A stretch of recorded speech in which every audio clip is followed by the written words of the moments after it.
Vamos a iniciar, amados hermanos. Permítanme silenciar los micrófonos para que podamos prestar atención.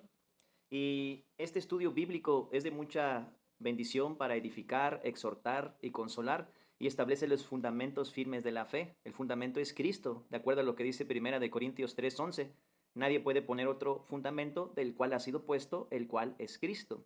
Lastimosamente, vemos cómo en diferentes congregaciones del mundo tienen muchas diferencias doctrinales, precisamente porque no tienen unas bases fuertes en esto que vamos a estudiar. Esto está en la Biblia. Este discipulado está arraigado fuertemente a la palabra de Dios. Nos obliga a ir a la palabra de Dios una y otra vez y a explorar diferentes pasajes del Antiguo Testamento, concatenándolo con el Nuevo Testamento. Acuérdense que Jesús, nuestro gran Dios y Salvador Jesucristo, en Juan 5:39, Él nos dijo: escudriñad las Escrituras. A ustedes les parece que en ellas tenéis la vida eterna. Ellas son las que dan testimonio de mí.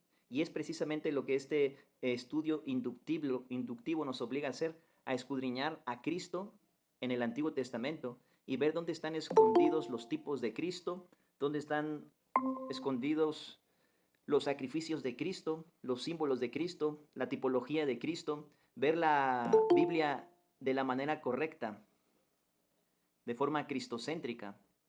Esto es muy interesante. Acompáñenme rápidamente antes de iniciar, amados hermanos. Vamos a empezar con la lección 1, que es introduciéndonos a la Biblia. Y no menosprecien para nada este estudio a aquellos hermanos o hermanas que ya lleven tiempo en el Señor, porque es de mucha edificación. Y vamos a Apocalipsis 19, versículo 10.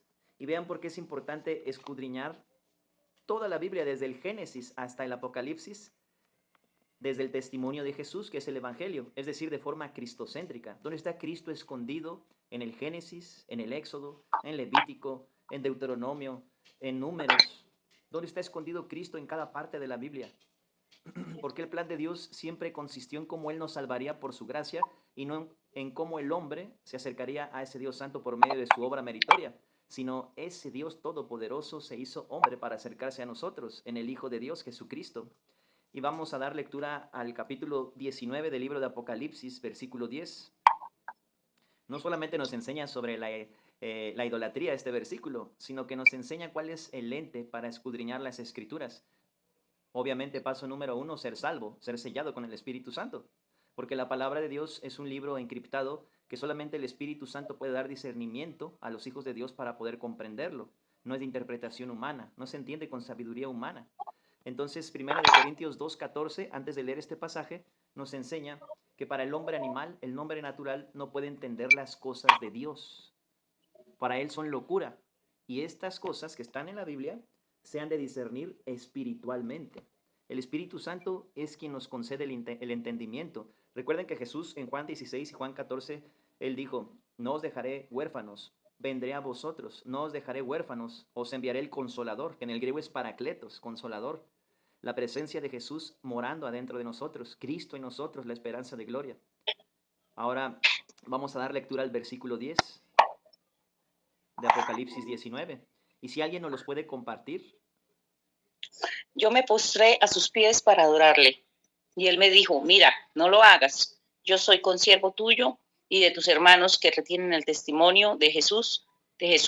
Adora a Dios, porque el testimonio de Jesús es el espíritu de la profecía. Amén. Gracias, amada hermana Marta. Nosotros, como participantes de esta gracia inmerecida, tenemos el testimonio de Jesús adentro de nosotros, amados hermanos y hermanas. Y a través de este testimonio de Jesús es que se debe de escudriñar la Biblia desde Génesis hasta Apocalipsis. No es por ser intelectual, no es por saber muchos versículos, no es por leerla muchas veces, es por la gracia de Dios, que Él nos da entendimiento. Cuando aprendemos a negarnos a nosotros mismos y que en nosotros no hay sabiduría, entonces entenderemos el significado de ese versículo donde el apóstol Pablo dice: el que quiera hacerse sabio en este siglo, hágase ignorante. Aquí hay que perder para ganar. Dios no edifica en un corazón soberbio, en el viejo hombre. Dios edifica en el espíritu pobre. Bienaventurados los pobres de espíritu, porque ellos heredarán el reino de Dios, el sermón del monte. Ahorita vamos a ver sobre eso. Es la introducción. Pero antes de eso vamos a 1 Juan capítulo 5, sobre el testimonio de Jesús, el espíritu de la profecía. Vamos a 1 Juan capítulo 5, versículo 10. primera de Juan, primera carta de Juan, no el Evangelio de Juan, sino la epístola primera de Juan, capítulo 5, versículo 10.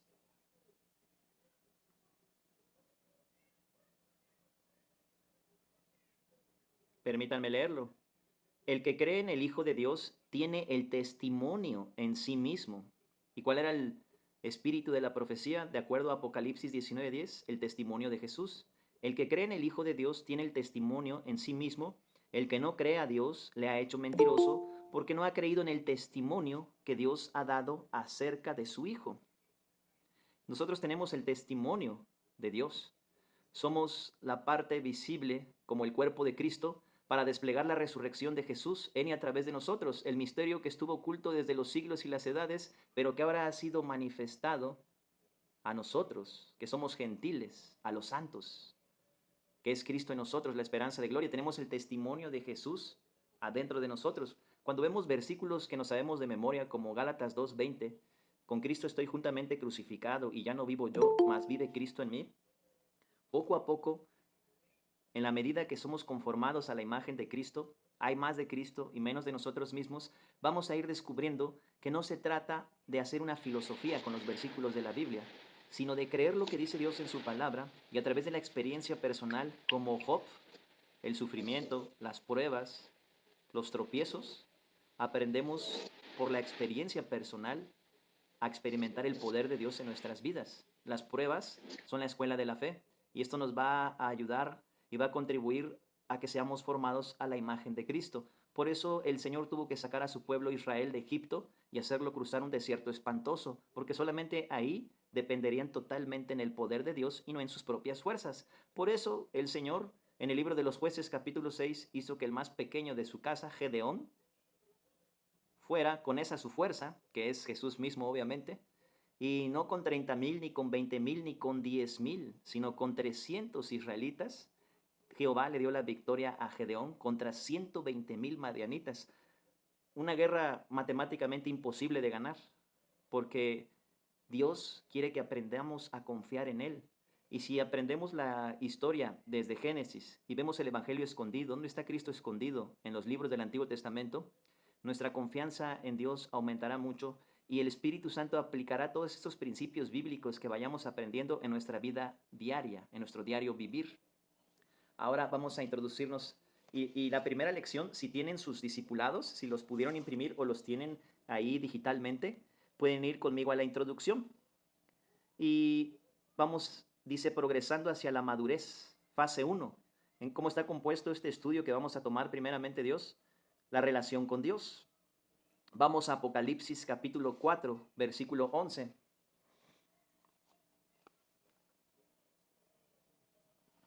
Bienvenido, hermano Miguel. Apocalipsis capítulo 4, versículo 11. Buenas noches, hermanos. Bendiciones. ¿Qué tal, hermana Lilian? Dios le siga bendiciendo. ¿Quiere compartirlo, amada hermana? Sí, quería leer el Apocalipsis 4, capítulo 11. Gracias, hermana. La hora. Leo la palabra en el nombre del Padre, del Hijo y con la revelación del Espíritu Santo. Vuelvan a ti, Señor y Dios nuestro, la gloria, el honor y el poder, pues tú lo mereces. Tú creaste todas las cosas y por tu voluntad existen y fueron creadas. Amén. Amén. Gracias, hermana Lilian. Algo muy interesante que vemos en este pasaje que nos compartió la hermana Lilian es que en el griego original dice, y por tu placer las creaste. Ahí vemos el beneplácito de Dios. De hecho, en las 27 riquezas que recibe el creyente de forma instantánea al nacer de nuevo y pasar de muerte a vida, las cuales encontramos en los primeros 2 capítulos del libro de la carta a los Efesios, vamos a encontrar que incluye el beneplácito de Dios. ¿Qué quiere decir el beneplácito? Porque así le plació beneficiarnos, no porque hubiera algo bueno en nosotros, sino por su misericordia, por su gracia, porque Él es bueno y tuvo misericordia de nosotros. Ahora vamos a Primera de Corintios, capítulo 1, versículo 9, y vamos a ver más sobre nuestra relación con Dios. Primera carta a los Corintios, capítulo 1, versículo 9. Y este llamamiento es para todos los hijos e hijas de Dios, sean creyentes nuevos, no tan nuevos, ya de tiempo, sean pastores o no sean pastores, sean ancianos, diáconos, ancianas o diáconas, discípulos o no discípulos, todos los hijos de Dios, sin excepción, tenemos este mismo llamamiento de parte de Dios. Y en 1 Corintios 1:9 podemos ver esto. ¿A quién le gustaría compartirlo? Primer carta de los Corintios, capítulo 1, versículo 9. Amén, mi hermano. Adelante. Amén. Amén. Adelante. Amén. Adelante, hermana Ivonne, compártalo. Y ya luego comparte el hermano Kim. Amén. Dice la palabra de Dios en el nombre poderoso de nuestro Señor Jesucristo. Amén. Amén. Fiel es Dios por el cual fuisteis llamados a la comunión con su Hijo Jesucristo nuestro Señor. Amén. Amén. Amén. Sabemos que cuando pasamos mucho tiempo con determinado grupo de personas o con cierta persona, en la medida que pasamos más tiempo con esa persona, comenzamos a parecernos más a esa persona. Y aquí el llamado que Dios nos hace es a tener una comunión íntima con Él mismo, con Jesucristo. Entonces el Espíritu Santo va a tomar esta comunión para formarnos a la imagen de Cristo. Y en la medida que pasemos más tiempo conociendo a Jesús, deleitándonos en su gracia, que nuestro objeto más deseado sea Jesucristo, entonces nuestro espíritu nuevo y recto, engendrado por el Espíritu Santo, comenzará a parecerse más a Jesús, poco a poco, progresivamente, gradualmente. De eso también vamos a estudiar. Eso pertenece a la gracia santificante, la segunda etapa de la gracia de Dios, pero vamos por orden. Aquí vemos cómo nos relacionamos con Dios. Dice aquí en el discipulado. Dice, el llamado de Dios es primero a Él mismo. Entonces vamos a ver los fundamentos para la salvación. Y aunque ustedes digan, bienvenida hermana Olivia, Dios te siga bendiciendo hermana. Aunque algunos de ustedes digan, bueno, pero es que yo ya sé que soy salvo, yo ya sé que soy salva, yo ya sé que es el Evangelio. Créanme que esto, estudiarlo de forma inductiva, va a ser de mucha bendición. Y algo más, cuando alguien dice, es que esto yo ya lo sé, es que no lo sabe como lo debería de saber. Porque cuando uno es humilde y escudriña las Escrituras una y otra vez, el Espíritu Santo nos va revelando e iluminando a mayor magnitud la verdad que está escrita en su palabra. Y eso es insondable. No podemos llegar al fondo del conocimiento de Dios a pesar de que tenemos la mente de Cristo, como dice 1 Corintios 2:16, tenemos acceso a la mente de Cristo, que es por eso que podemos entender las cosas de Dios. No vamos a poder entenderlas todas, es imposible. Ni siquiera el apóstol Pablo pudo entenderlo todo. En 1 Corintios 13 dice que en parte conocemos y en parte profetizamos. Ahora, la fase 2 de este estudio bíblico consiste en estudiar la posición con Cristo. Esto no se enseña en la mayoría de las iglesias. Es algo sumamente triste ver que no conocemos nuestra identidad en Cristo, cómo estamos puestos en Cristo. Todos nosotros nacimos en la familia incorrecta del pecado, venimos de Adán, traemos un linaje caído. El rey David en el Salmo 51 dice, desde el vientre de mi madre fui concebido en pecado. Por eso mentimos, robamos, vemos con lujuria, nos odiamos, nos aborrecemos, somos idólatras, somos codiciosos, envidiosos, blasfemos, deshonradores de padre y madre. El hombre natural, descendiente de Adán, rompe de forma natural los 10 mandamientos. Es lo único que puede hacer. Su naturaleza pecaminosa le impide agradar a Dios y lo único que puede hacer es romper la ley de ese Dios santo. Así que el hombre, por sus propios méritos y esfuerzos, jamás va a poder acercarse a ese Dios santo. Y en su gracia y en su plan salvífico desde antes de la fundación del mundo, ese Dios santo tenía planeado acercarse Él a nosotros. Jesucristo vino hecho carne. Y dijéramos, ese es el resumen, ¿verdad? Todos sabemos el Evangelio, espero que sí. 1 Corintios 15, versículo 3 y 4. Va de nuevo, amados hermanos, 1 Corintios capítulo 15, versículo 3 y 4. Este es un versículo que todos lo deberíamos de tener muy claro. Esto es el Evangelio. Si alguna vez tienes una duda, ¿qué le debo de predicar a un inconverso? El Evangelio. Pero ¿cuál es el Evangelio? 1 Corintios 15, versículo 3 y 4. Porque primeramente os he enseñado lo que asimismo recibí, que Cristo murió por nuestros pecados conforme a las Escrituras, y que fue sepultado, y que resucitó al tercer día conforme a las Escrituras. Y se le apareció a Cefas, a los discípulos, a más de 500 personas a la vez, y al último, como a un abortivo, al apóstol Pablo, ¿verdad? El apóstol Pablo vio una luz más resplandeciente que la luz del sol en Hechos 26, y una voz le dijo, Saulo, Saulo, ¿por qué me persigues? Dios siempre hace eso desde el Antiguo Testamento. Abraham le dice 2 veces su nombre. Y en el Nuevo Testamento Jesús le gusta decir 2 veces el nombre. Simón, Simón, he aquí Satanás os ha pedido para zarandearos. Una característica particular de nuestro Señor, ¿verdad? Ahora, en esta fase 2 de la posición con Cristo, nosotros nacimos en la familia del pecado, muertos en nuestros delitos y pecados. Pero Cristo se hizo hombre para hacernos nacer de nuevo en la familia correcta, la familia de Dios. Fíjense bien, el incrédulo nace una sola vez y como muere sin Cristo porque es incrédulo, muere 2 veces, físicamente y luego en el lago que arde con fuego y azufre, la segunda muerte. El creyente, si no experimenta el arrebatamiento, nace 2 veces y muere una sola vez. Pero si experimenta el arrebatamiento de la iglesia, nace 2 veces y no muere ni una vez. Porque nadie sabe ni el día ni la hora en el que esa poderosa trompeta va a sonar para abrir los cielos y llevarnos Él consigo mismo, ¿verdad? Ahora, en esta fase 2, la posición con Cristo, vamos a ver versículos como Efesios 2:19 y Filipenses 3:20. Vamos a buscarlos en nuestra Biblia, Filipenses 3:20 y Efesios 2, versículo 19. Nosotros nacimos en la familia del pecado, separados de Dios, muertos espiritualmente, pero nuestro gran Dios y Salvador Jesucristo nos hizo nacer de nuevo, nos hizo de su familia. Ya no sois extranjeros ni advenedizos, sino conciudadanos de los santos y miembros de la familia de Dios. Efesios 2, versículo 19. Mas nuestra ciudadanía está en los cielos, de donde esperamos la venida de nuestro Señor y Salvador Jesucristo. Filipenses 3:20. Ahí vemos el contraste. Muertos espiritualmente, enemigos de Dios en Adán. Pero Dios nos cortó de Adán y nos puso en Cristo. Ahora ya somos de la familia de Dios. Esa es nuestra posición, nosotros en Cristo. La palabra en Cristo aparece más de 160 veces en las cartas del apóstol Pablo y otras tantas más veces en las cartas de los demás apóstoles. Cuando Dios repite mucho algo en su palabra, quiere decirnos algo muy importante. Cuando Jesús dice, de cierto os digo, el que oye mi palabra y crea el que me envió tiene vida eterna y no vendrá a condenación, mas ha pasado de muerte a vida, Él dice doblemente una verdad absoluta. De cierto os digo. Está afirmando doblemente una verdad. Quiere decir que lo que está diciendo es sumamente importante.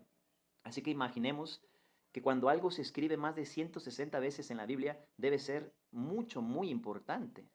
Y más de 160 veces en el Nuevo Testamento está en Cristo, puestos en Cristo, con Cristo. Quiere decir que nosotros deberíamos de interesarnos por saber qué significa esto. ¿Qué implicación tiene que yo esté puesto en Cristo? Que mi nueva posición sea como un hijo de Dios en los lugares celestiales en Cristo Jesús y que todas las riquezas de su gracia ahora ya son nuestras. Vamos a ver algo sobre esto. Hermano, fue Filipenses 3:20 y Efesios ¿qué? Efesios 2:19. Efesios 2:19 y Filipenses 3:20. Gracias. Ahora dice aquí nuestro discipulado, una nueva creación en Cristo, nuestra posición en Cristo. ¿Quién quiere compartir 2 Corintios 5:17? Muchos no lo sabemos, ¿verdad? Nos gusta mucho ese versículo. 2 Corintios capítulo 5, versículo 17. El que lo tenga lo puede compartir.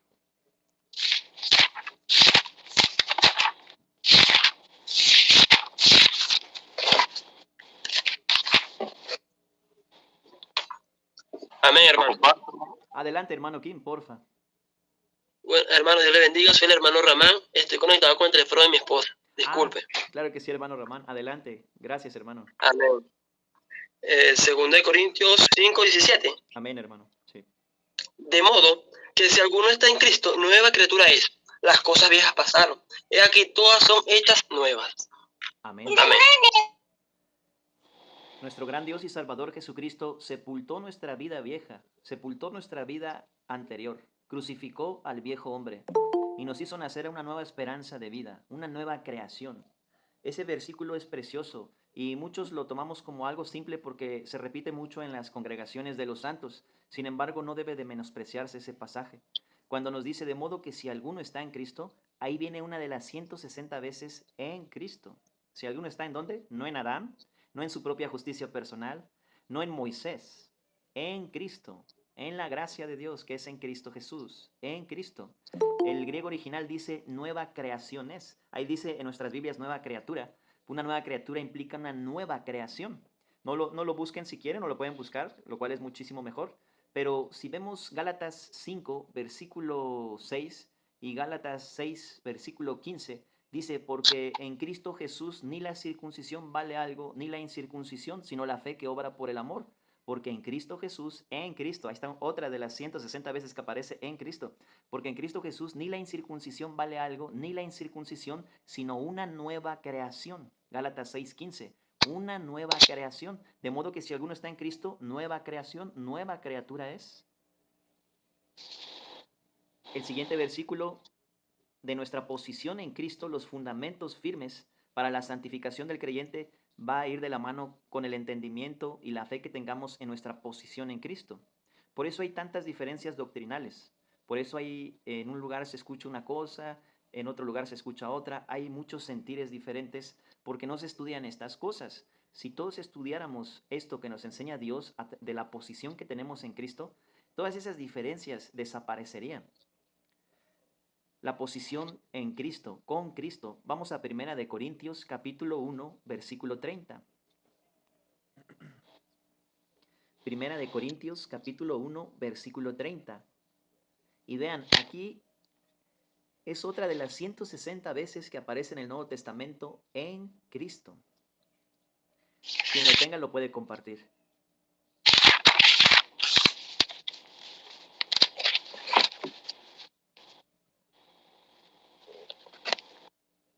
Amén. Amén. Primera de Corintios 1:30. Por favor, hermana. Amén. Dice, amén. Dice, mas por él estáis vosotros en Cristo Jesús, el cual nos ha sido hecho por Dios sabiduría, justificación, santificación y redención. Amén. Gracias, hermana.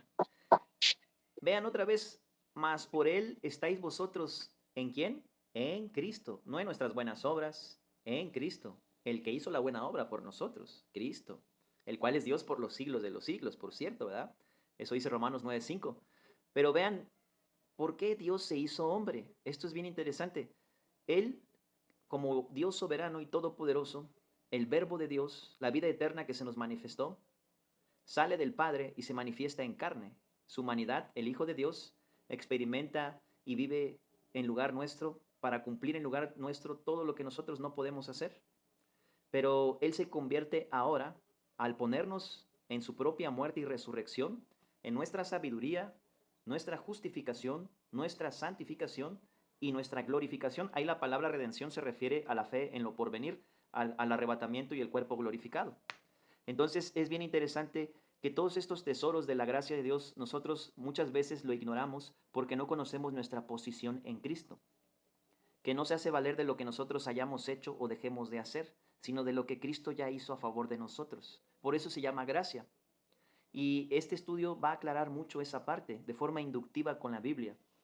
La fase 3 nos enseña dependiendo en el Espíritu Santo. Dependiendo en el Espíritu Santo. Segunda de Corintios, capítulo 3, versículo 17 al 18. Segunda de Corintios, capítulo 3, versículo 17 al 18. Dependiendo en el Espíritu Santo. Aquí en este capítulo el contexto es cómo el ministerio de muerte de la ley de los 10 mandamientos que Jehová le entregó a Moisés en el monte Sinaí fue con gloria, aunque fue para muerte, porque a nadie pudo justificar, pero aún así tuvo su gloria.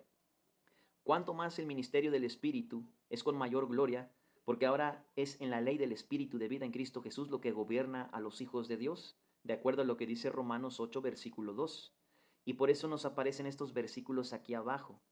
Cuando Moisés bajaba del monte de Sinaí, después de haber hablado con Jesús, su rostro resplandecía y tenía que ponerse un velo. Y los israelitas no querían ni verle en el rostro.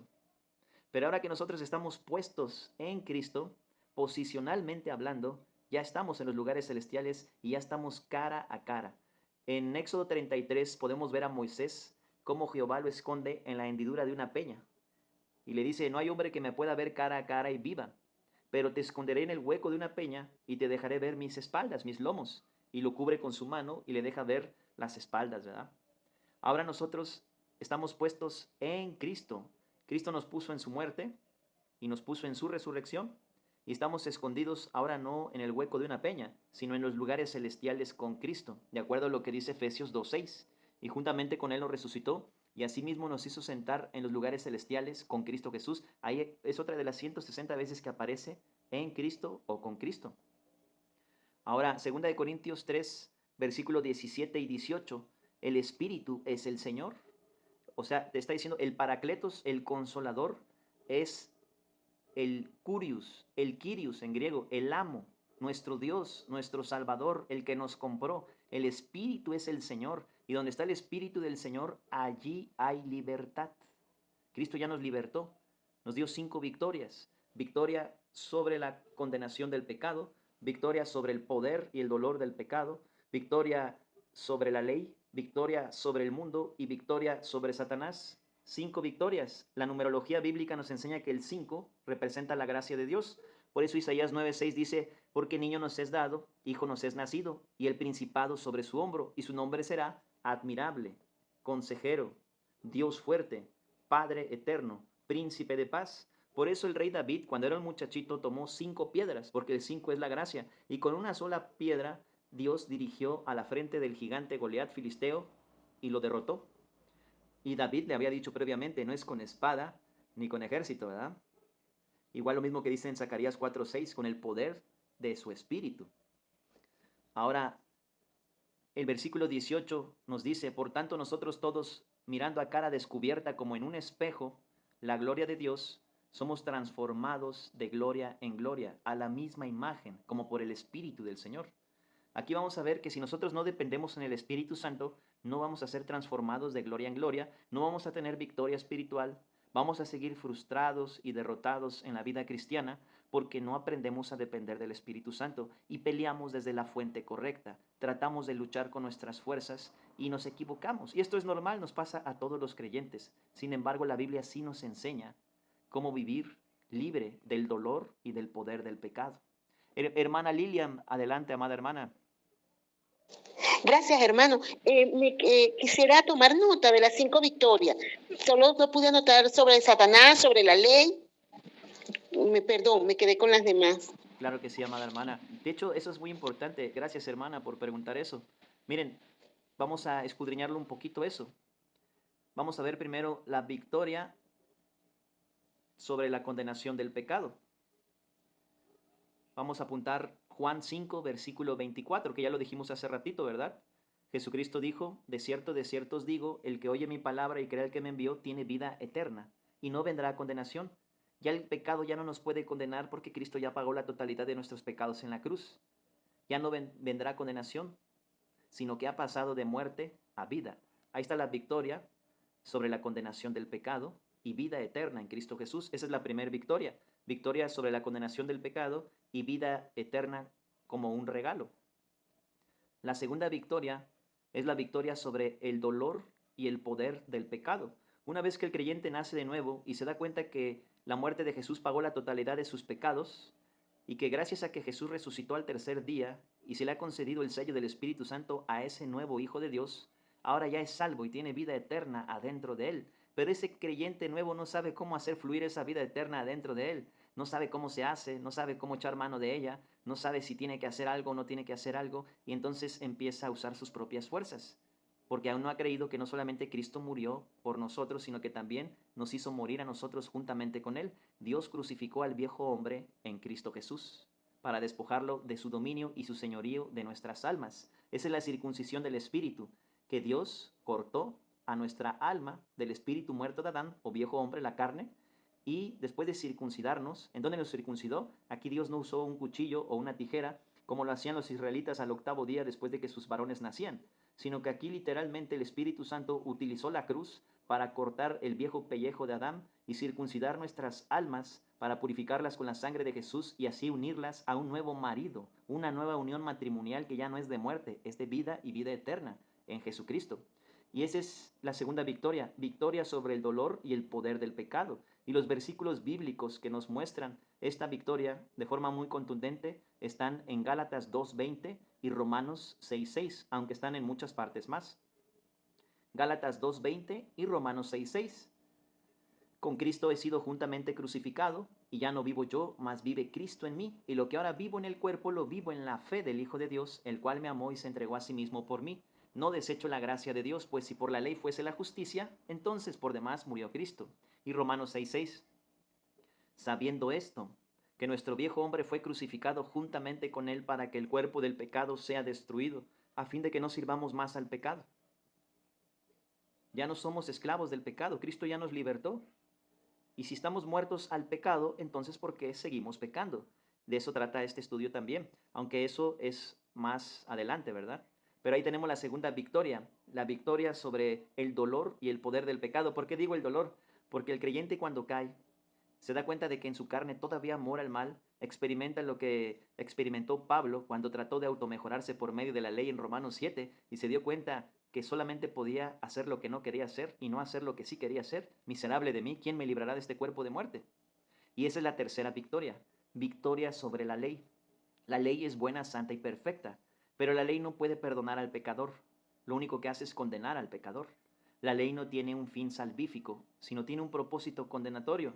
Y la ley nos muestra nuestro pecado. Es un tutor, un guía, de acuerdo a lo que dice Gálatas 3:24, que nos lleva a Cristo, pero no nos salva, mucho menos nos santifica, y solamente nos muestra lo que es correcto y lo que es incorrecto. Muchos cristianos con intenciones buenas, pero equivocadamente, y a mí me ha pasado eso por muchos años, y yo creo que a todos, tratamos de perfeccionarnos por los 10 mandamientos.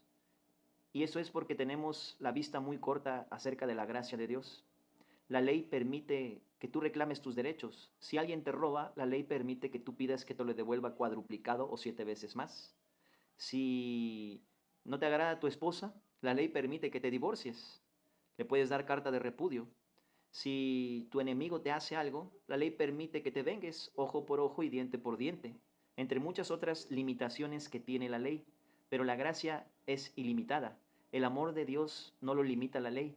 Jesús dijo, el que tome lo que es tuyo, no pidas que te lo devuelva. El que te hiera en una mejilla, aún ponle en la otra. El que te pida caminar una milla, ve con él 2. Entonces es muy interesante ver cómo la gracia hace un contraste tremendo con la ley, aunque es otro tema. Pero ¿en qué versículos viene la tercera victoria, hermana Lilian, la victoria sobre la ley?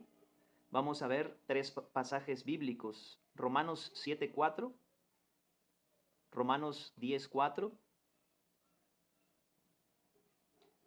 y Romanos 8:4. Romanos 7:4 nos enseña la victoria sobre la ley de los 10 mandamientos. Así también vosotros, hermanos míos, habéis muerto a la ley, mediante el cuerpo de Cristo, para que seáis de otro, del que resucitó de los muertos, a fin de que llevemos fruto para Dios. Bajo la ley representa al hombre obrando para Dios, tratando de satisfacer las demandas de un Dios justo y santo, jamás pudiendo lograrlo. En cambio, la gracia es Dios obrando a favor del hombre por medio de la obra redentora y completa de nuestro Señor y Salvador Jesucristo. Y ahí sí alcanza para todos, porque eso es gracia. Y Romanos 10:4 nos dice, porque el fin de la ley es Cristo, para justicia a todo aquel que cree. Ya llevamos 2 pasajes, no estamos construyendo doctrina de un solo versículo, está por toda la Biblia. Y el otro versículo que me encanta a mí cómo lo aclara es Romanos 8:4, porque literalmente Jesucristo cumplió la ley en nuestro lugar. Por eso Jesús dice en Mateo 5:17, no penséis que he venido a abrogar la ley o los profetas, sino a cumplirla. ¿Qué quiere decir esto? Que Él cumplió todos los escritos de los profetas, de los salmos, de los profetas, pero también esa vida santa y perfecta que no solamente son 10 mandamientos, son la ramificación de estos 10 mandamientos, los 613 mandamientos en conjunto. Jesucristo con su vida santa y perfecta, libre de culpa, limpio de manos y puro de corazón, que no elevó su alma a cosas vanas, en representación de todos nosotros los pecadores, Él cumplió la ley a favor de todos nosotros.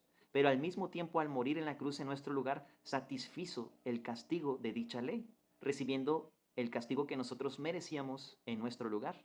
Entonces aplacó la ira que demandaba esa ley justa, recibió el castigo, no canceló la deuda del pecado, la pagó con cada gota de su sangre. No es que canceló una deuda, la pagó, satisfizo la ley. Dios para castigar el pecado sin castigar a los pecadores, puso el castigo de todos nosotros sobre su propio Hijo, sobre la cruz. Eso es muy importante, de eso trata el Evangelio. Por eso Dios se tuvo que hacer hombre.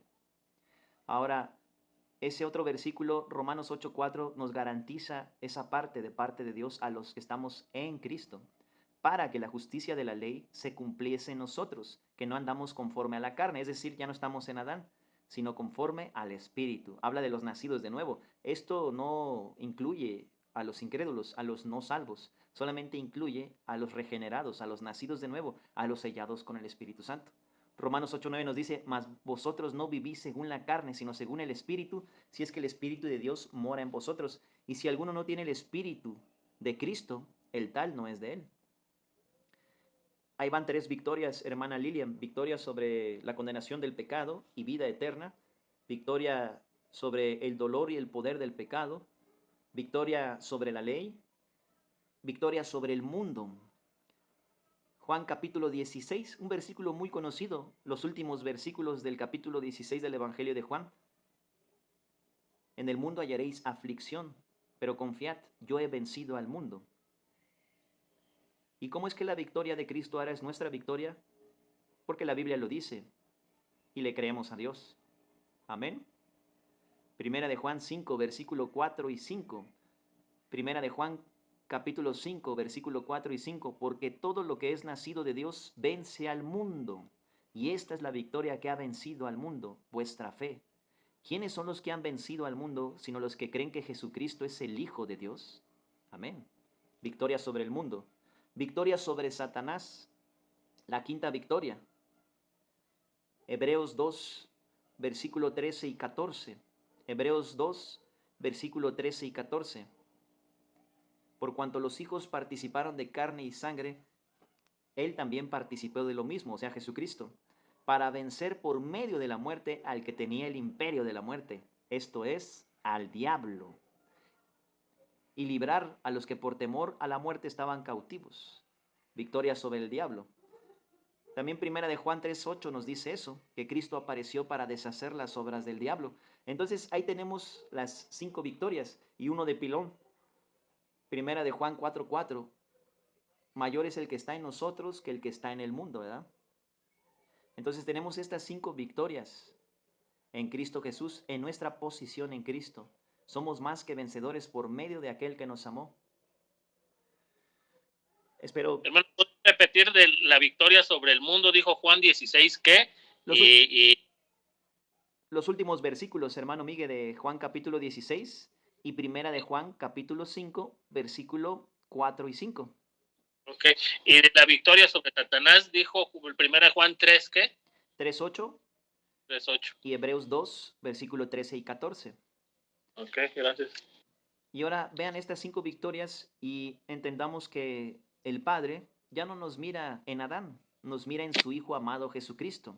Para eso Dios se hizo hombre, para eso el Verbo salió del Padre y se nos manifestó, para incluirnos y plantarnos en su muerte y en su vida. Pero primero Él tenía que degustar la muerte por todos nosotros, para que ahora nosotros degustemos la vida de Él en y a través de nosotros, el poder de la resurrección.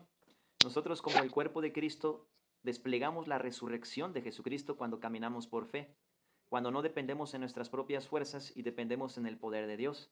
Y en esto consiste este estudio, progresando hacia la madurez espiritual. Dice la fase 3, dependiendo en el Espíritu Santo. Bueno, ya vimos algunos pasajes. Juan capítulo 16, versículo 13 y 14. Le voy a pedir de favor a alguna hermana que nos acompaña o hermano que nos los pueda compartir. Juan capítulo 16, versículo 13 y 14. Nosotros por los trajines del día, ocupaciones, preocupaciones, afanes, nos olvidamos de que adentro de nosotros vive el Espíritu Santo. Somos tabernáculos del Dios viviente. Tenemos la presencia de Dios habitando adentro de nosotros. Fíjense bien, en Juan 1:14, aquel verbo se hizo carne. Aquella palabra que creó el universo, Jesucristo, se hizo carne y habitó entre nosotros. Esa palabra habitó entre nosotros quiere decir hizo su tabernáculo de carne entre nosotros y vimos su gloria, gloria como el unigénito del Padre, lleno de gracia y de verdad. Ahora que Él ascendió después de resucitar, ahora nosotros somos la parte visible de Él, su esposa, su novia, que muy próximamente será arrebatada. Pero ahora nosotros somos un tabernáculo. Ahora el Espíritu de Él vive en nosotros y nos olvidamos de eso muchas veces. Y es importante recordar esto una y otra vez. Vean lo que dice Juan capítulo 16, versículo 13 y 14. ¿A quién le gustaría compartirlo?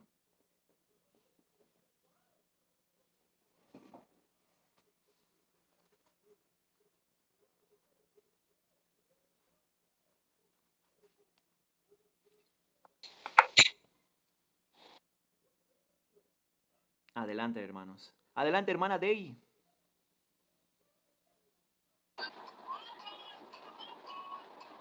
Pero cuando venga el Espíritu de verdad, Él os guiará a toda la verdad, porque no hablará por su propia cuenta, sino que hablará todo lo que oyere y os hará saber las cosas que habrán de venir.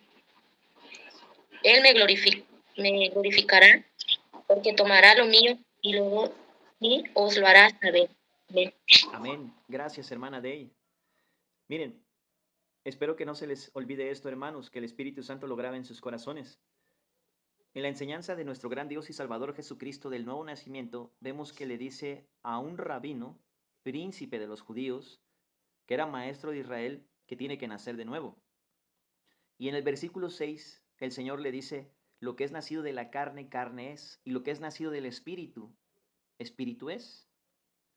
La vida del viejo hombre produce pecado, pero la vida del Espíritu produce la justicia de Cristo en y a través de nosotros. Nosotros ya estamos puestos en Cristo. Deberíamos estar degustando esas riquezas espirituales. Pero el versículo 12 dice también, si no creéis las cosas terrenales, ¿cómo creeréis si os dijere las celestiales? Esto quiere decir que en las cartas del Nuevo Testamento hay una serie de riquezas espirituales con las que Dios ya nos bendijo en Cristo Jesús, que nosotros ignoramos. Y esas son las cosas celestiales de las cuales Cristo habló en Juan 3:12 cuando se lo dijo a Nicodemo. Este estudio nos va a enseñar mucho sobre eso también. Gracias a Dios. Ahora, el Espíritu, ese versículo que nos compartió la hermana Dey, os recordará todas las cosas que yo os he enseñado. Tomará de lo mío y os lo hará saber. Él os guiará a toda verdad y a toda justicia. Ahora, la introducción a la iglesia como columna y baluarte de la verdad. Vamos a Primera de Timoteo, capítulo 3, versículo 15 y 16. Primer carta a Timoteo, capítulo 3, versículo 15 y 16. Hermano Miguel, ¿lo puede compartir, porfa?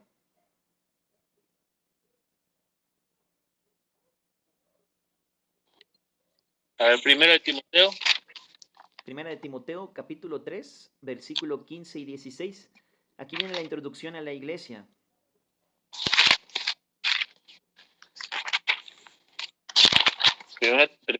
Versículo que dice 15 y 16 del 1. Sí, por favor, hermano. Ok. Déjenme ver.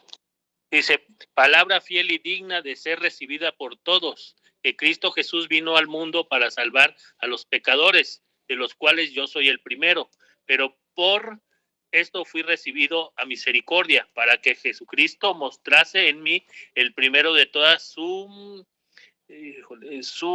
clemencia, para ejemplo de los que habrían de creer en él para vida eterna. Gracias, hermano. ¿El 15 lo podría leer nuevamente, hermano? El 15. Creo que se confundió, hermano. Creo que leyó segunda de Timoteo. No, primera de Timoteo 1:15 o es... Primera de Timoteo, capítulo 3, versículos 15 y 16. Pero sí me leí mal, perdón. Ahí está, aquí. Primero de Timoteo 3:15. Dice, para que si tardo, es que no veo bien, hermano. A ver, para que si tardo, sepa cómo debes conducirte en casa de Dios, que es la iglesia de Dios viviente, columna y baluarte de la verdad, el indiscutiblemente grande en el ministerio de la piedad. Dios fue manifestado en carne, justificado en el Espíritu, visto de los ángeles, predicado a los gentiles, creído en el mundo y recibido arriba en gloria. Amén. Gracias, amado hermano. Ahí tenemos la introducción a la iglesia. Así como nuestro gran Dios y Salvador Jesucristo en su ministerio terrenal es la manifestación del Padre hecho carne, el Hijo sale del Padre, exergomai en el griego, Juan 16, versículos 27, 28 y 30. Yo salí del Padre, yo salí de Dios y vine al mundo. Ahora que el Hijo está a la diestra del Padre, y eso no quiere decir que existan dos dioses o tres dioses, es un solo Dios, manifestado en tres formas o tres personas. Pero estas tres personas no son tres dioses, conforman la misma identidad al único Dios verdadero, para no confundirnos. Lastimosamente, muchos creyentes arrastran la enseñanza católica de la Trinidad. La Trinidad que enseña la Biblia, aunque la palabra Trinidad no se expresa en la Biblia, sí existe la enseñanza, pero no tiene nada que ver con la enseñanza de los católicos. Aquí dice que Dios se manifestó en carne. Hay que creerlo. Ahora que Cristo está a la diestra del Padre, nosotros, la iglesia, el cuerpo de Cristo, somos la parte visible de Cristo a los que están en tinieblas. Nosotros que ya fuimos cortados de Adán y puestos en Cristo, trasladados de las tinieblas a su luz admirable. Dice aquí en nuestro discipulado, la iglesia es columna y baluarte de la verdad. Ahora, la fase 4 de este discipulado nos va a enseñar la identificación con Cristo. Esta doctrina se perdió en la Reforma con Martín Lutero, que equivale a la era de la iglesia de Sardis, del libro de Apocalipsis. La era de Tiatira es el resplandor de la gran ramera, la iglesia católica. Y la siguiente iglesia es cuando se retoma ya de forma segura, dijéramos, la lectura de la Biblia ya no en latín, sino en todos los idiomas. Y viene la época con Martín Lutero, la iglesia de Sardis, la iglesia que tiene nombre de que vive pero está muerta. Sin embargo, muchas cosas se perdieron de las sanas palabras de nuestro Señor Jesucristo. Y ahora el Espíritu Santo en estos tiempos de la iglesia de la Odisea nos las vuelve a recordar. Cosas que experimentaron los hermanos que estuvieron en la era de Filadelfia, la iglesia más perseguida junto con la iglesia de Esmirna, de las 7 iglesias del libro de Apocalipsis. Identificación con Cristo, fase 4. La enseñanza de la cocrucifixión con Cristo. ¿Cómo es que acaso Cristo me salvó de la condenación de mi pecado y de ir al infierno? Y ahora sé que voy a ir al cielo, pero ¿es todo lo que hizo? ¿Ahora tengo que batallar con el dolor de mi pecado que sigue morando en mi cuerpo, el cual me hace sentir frustrado y derrotado? Claro que no. Dios hizo algo al respecto para que nosotros vivamos libres del poder del pecado y del dolor del pecado.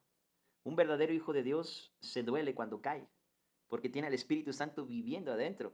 Y cada vez que nosotros caemos, por eso nos sentimos miserables como Pablo en Romanos 7, porque al creyente no le gusta pecar. Si nosotros vemos un incrédulo o un falso convertido, cizaña, y vemos 2 de Pedro capítulo 2, se hace mención a unos proverbios bíblicos de cómo el perro vomita y vuelve a su vómito, y la puerca lavada vuelve al estiércol, al lodo, así el falso converso o el incrédulo le encanta revolcarse en la inmundicia. Ahora, esto no quiere decir que los hijos de Dios ya no caigamos en el lodo o que como el perro que mira su vómito no lo miremos, pero no nos gozamos en eso, no nos deleitamos en eso. Si ustedes ven un perro con mucho placer se vuelve a comer su vómito. Para él no es despreciable hacer eso. Si ustedes ven una puerquita lavada y la sueltan, para la puerquita lavada su naturaleza animal le encanta revolcarse en el lodo, en el estiércol, en la basura. Allí es feliz. Pero el Hijo de Dios, aunque pudiera caer en esos lugares, jamás va a ser feliz revolcándose en el lodo, porque su nueva naturaleza impartida por Cristo es santa y no es compatible con el pecado. Por eso cada vez que caemos nos duele.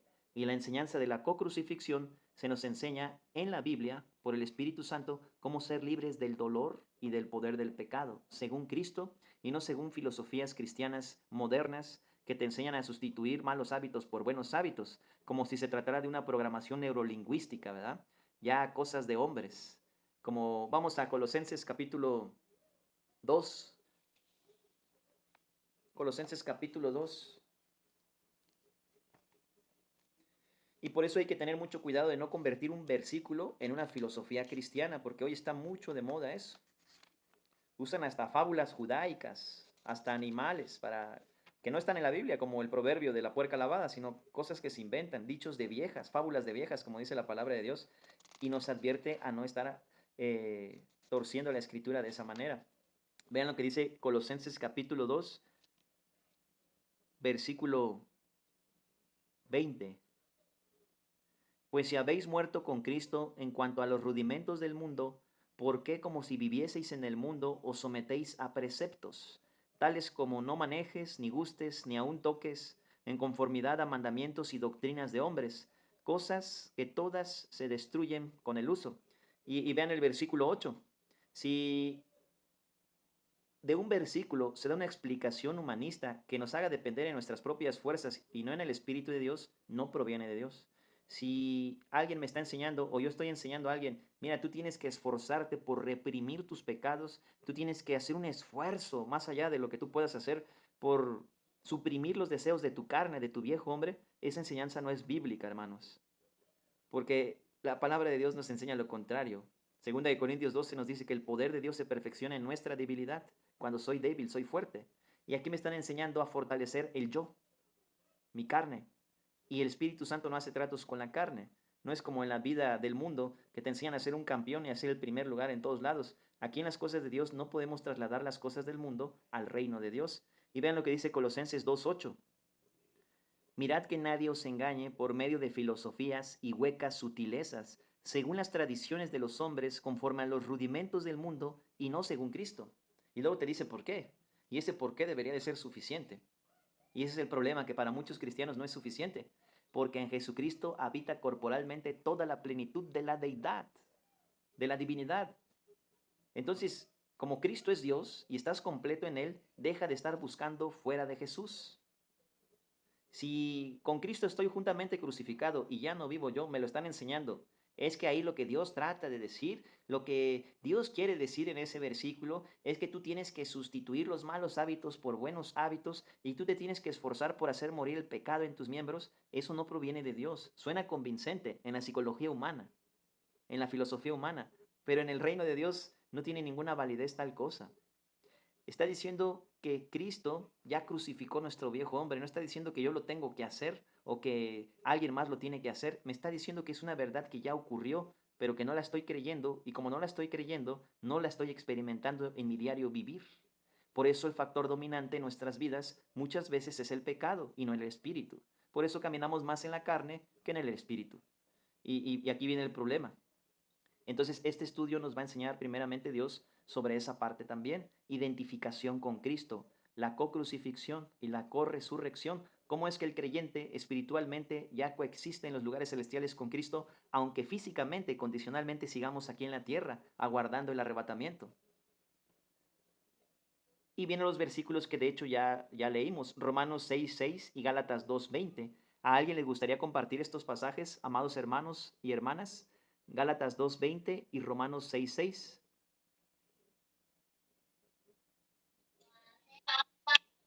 Sabiendo esto, que nuestro viejo hombre fue crucificado juntamente con él, para que el cuerpo del pecado sea destruido, a fin de que no sirvamos más al pecado. Amén. Amén. Gracias, hermano Paco. Romanos 6:6. Ahora, Gálatas 2:20. ¿Quién nos quiere compartir Gálatas 2:20? Amén. Adelante, hermano. Amén. Gálatas 2 dice así, con Cristo estoy juntamente crucificado. Ya no vivo yo, mas vive Cristo en mí. Y lo que ahora vivo en la carne, lo vivo en la fe del Hijo de Dios, el cual me amó y se entregó a sí mismo por mí. Amén. Amén. Gracias, hermana. Esos dos pasajes son claves. Ahí viene el secreto para ser libres del poder y el dolor del pecado, para tener victoria espiritual. En un comienzo lo vamos a experimentar y vamos a ver que es cierto. Hermano, ¿Sí? cuando se refiere que dice, y lo que ahora vivo como algo nuevo, lo que vivo ahora en la carne, lo vivo en la fe, Hijo de Dios. ¿Cómo lo puedo interpretar esto? Porque habla de un presente. ese pasaje bíblico, si lo vemos como viene en el griego original, dice, con Cristo he sido, no dice estoy, dice he sido en tiempo pasado. Con Ujú. Cristo he sido juntamente crucificado. Y en el griego original dice, mas ya vivo, pero no yo. Entonces ahí tenemos dos yos, dos identidades. Ya no vivo yo. ¿Qué yo es ese? El viejo yo, el viejo hombre. Mas vive Cristo en mí. ¿Qué yo es ese? El nuevo hombre, el que está unido a Cristo y que es un espíritu con él. Primera de Corintios 6:17. El que se une al Señor, un espíritu es con el Señor.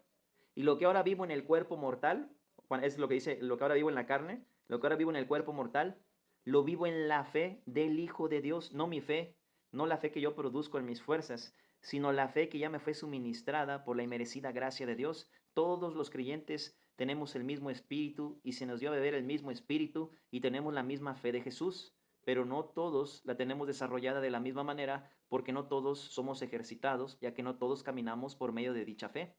Entonces, lo que ahora vivo en la carne, lo vivo en la fe del Hijo de Dios. No es mi fe, es la fe de Jesús, el cual me amó y se entregó a sí mismo por mí. Y nos está diciendo, hermano Miguel, que esa es la vida resucitada, la parte resucitada del creyente. Y lo que ahora vivo en la carne, lo vivo en la fe del Hijo de Dios. Es decir, no yo, sino Cristo en mí. No solamente yo morí con Cristo, sino que fui resucitado juntamente con Cristo, y el invisible que está a la diestra del Padre en los lugares celestiales se hace claramente visible aquí en mi cuerpo humano cuando considero esta verdad de forma práctica en mi diario vivir. Por lo tanto, se convierte en una realidad continua si camino por fe, un hecho ocurrido en tiempo pasado que tiene poder presente continuo de reproducir la vida de Cristo en y a través de nosotros. Y el encargado de hacerlo es el Espíritu Santo. El Espíritu de Dios es el único que puede reproducir la santidad de Cristo, manifestar la vida de Cristo en y a través de nosotros. Nosotros no podemos imitar la vida de Jesús por más que nos esforcemos. Nos quedamos lejísimos. Pero el Espíritu Santo sí puede reproducir la justicia de Cristo en nosotros, porque tenemos la vida de Él en nosotros. Espero que eso pueda ser de ayuda, hermano Miguel. Sí, gracias, hermano Martín. Gracias a Dios. Esta doctrina es muy importante. A muchos tal vez ahorita que están escuchando esto no les interese, amados hermanos, pero créanme, es de las doctrinas más importantes en la vida cristiana. La voluntad de Dios para el inconverso ya sabemos cuál es, pues que crea en Jesús, que crea en el Evangelio, lo dijimos en el principio, Primera de Corintios 15:3, porque primeramente os he enseñado lo que asimismo recibí, que Cristo murió por nuestros pecados conforme a las Escrituras, y que fue sepultado y que resucitó al tercer día conforme a las Escrituras. Primera de Timoteo 2:4 dice que Dios quiere que todos los hombres sean salvos y vengan al conocimiento de la verdad. Ya tengo la voluntad de Dios para los incrédulos. Pero ¿cuál es la voluntad de Dios para nosotros que ya somos salvos, que ya nacimos de nuevo, que estamos puestos con Cristo en los lugares celestiales, sellados con el Espíritu Santo, que ya fuimos lavados, que ya fuimos purificados? ¿Cuál es la voluntad de Dios para nosotros? Y vean, casi nadie lo sabe. Pregunten a los hermanos en su congregación. Casi nadie sabe cuál es la voluntad de Dios para alguien que ya fue regenerado, para alguien que ya nació de nuevo. Y eso es bien triste, hermanos. Eso es súper triste, porque esto es una doctrina esencial, no para la salvación, sino para los que ya son salvos. Y de eso trata la doctrina de la identificación. La voluntad de Dios es la santificación. Y la santificación es el proceso gradual y progresivo por el cual el Espíritu Santo nos va formando a la imagen de Cristo, mortificando al viejo hombre y vivificándonos con su Espíritu para producir la justicia de Cristo en y a través de nosotros. Y nosotros no estamos degustando esa santificación porque estamos centrados en nosotros mismos, tanto que ni siquiera sabemos cuál es la voluntad de Dios para los ya salvos, para los que ya son hijos de Dios. Y si se preguntan, ¿esto está en la Biblia? Claro que lo está. Vamos a buscar Primera de Tesalonicenses, capítulo 4, versículo 2 y 3, y Romanos, capítulo 6, versículo 22. Primer carta a los Tesalonicenses, capítulo 4, versículo 2 y 3, y Romanos, capítulo 6, versículo 22. Me gustaría pedirle a nuestra amada hermana Marta si nos puede leer Primera de Tesalonicenses, capítulo 4, versículo 2 y 3. Y nuestra hermana Day, si nos puedes compartir Romanos 6, 22. Primera de Tesalonicenses, ¿qué? Primera de Tesalonicenses 4, versículo 2 y 3. Porque ya sabes qué instrucciones les dimos por el Señor Jesús, pues la voluntad de Dios es su santificación, que se aparten de fornicación. ¿Hasta ahí? Hasta ahí. ¿Y puede leer el versículo 7 también, amada hermana, porfa? Que cada uno de ustedes sepa tener su propia esposa en santidad y honor. El 7, hermana. Ah, Sí, el 7, porfa. ok. No en pasión de concupiscencia como los gentiles que no conocen a Dios. El versículo 7. Que ninguno agravie ni engañe en nada a su hermano, porque el Señor es vengador de todo esto, como ya les hemos dicho y testificado. Pues no nos ha llamado Dios a inmundicia, sino a santificación. Gracias, hermana. Ahí tenemos el versículo 7. Dios no nos ha llamado a inmundicia, sino a santificación. Y la voluntad de Dios es nuestra santificación. Ahí viene la voluntad de Dios para los creyentes. Los hermanos de la iglesia de Tesalónica eran un grupo de creyentes, no eran inconversos. Esa es la voluntad de Dios para los ya salvos. Hermana Day, ¿nos puedes compartir Romanos 6:22? Amén. Mas ahora que habéis sido libertados del pecado y hechos siervos de Dios, tenéis por vuestro fruto la santificación y como fin la vida eterna. Amén. Amén. Gracias, hermana. Entonces, estos pasajes que nos compartieron la hermana Marta y la hermana Day nos habla de la voluntad de Dios para alguien que ya fue regenerado, que ya está inscrito en el libro de la vida. Ahora la voluntad de Dios en ese hijo es la santificación, que Cristo sea formado en ese creyente. Si vemos versículos como Gálatas 4:19, Pablo les dice a los Gálatas que eran creyentes legalistas, mezclaban la ley con la gracia. Y Pablo les decía, hijitos míos, por quienes vuelvo a sufrir dolores de parto hasta que Cristo sea formado en vosotros. Luego vemos versículos clave que nos dicen esta misma voluntad de la santificación, ser formados a la imagen de Cristo, como el propósito principal de la plataforma de la justificación. Es decir, ¿cuál fue el propósito por el cual Dios me salvó? Hay un propósito por el cual Dios nos salvó, hermanos. ¿Y cuál es ese propósito? La santificación. Pero ¿qué implicaciones tiene la santificación en la vida del cuerpo de Cristo? Ser formados a la imagen de Cristo. El propósito del Espíritu Santo es formarnos cada vez más a la imagen de Cristo y la meta del Espíritu Santo es reproducir la vida de Cristo en y a través de nosotros, porque esa es la esperanza de gloria. Para el arrebatamiento y el tribunal de Cristo, los galardones y arrojar esas coronas a los pies de Jesús, que de hecho estamos estudiando eso los días jueves también, gracias a Dios. La escatología bíblica, ¿verdad? El plan profético de Dios para la iglesia, para Israel y para los moradores de la tierra. Pero en Romanos 8, versículo 28 y 29, nos revela estos mismos pasajes que nos compartió la hermana Marta y la hermana Day, pero de una forma más exacta. Y se van a dar cuenta de algo tremendo. Ustedes se saben muy bien, y yo también, el versículo 28. Pero no entendemos con qué se conecta ese versículo. Ese versículo nos encanta cuando pasamos pruebas duras, o nos lo dicen otros hermanos que nos tratan de consolar.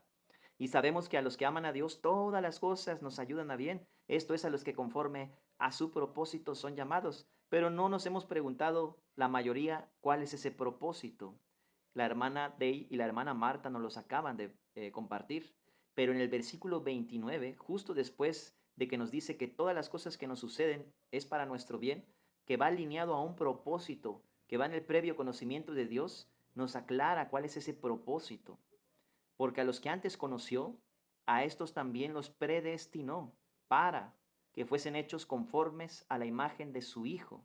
Cuando la Biblia dice para, nos indica un propósito, para que fuesen hechos conforme a la imagen de su Hijo, para que Él sea el primogénito entre muchos hermanos. El propósito de Dios es conformarnos, moldearnos más a la imagen de Cristo. Y el Espíritu Santo es el carpintero celestial.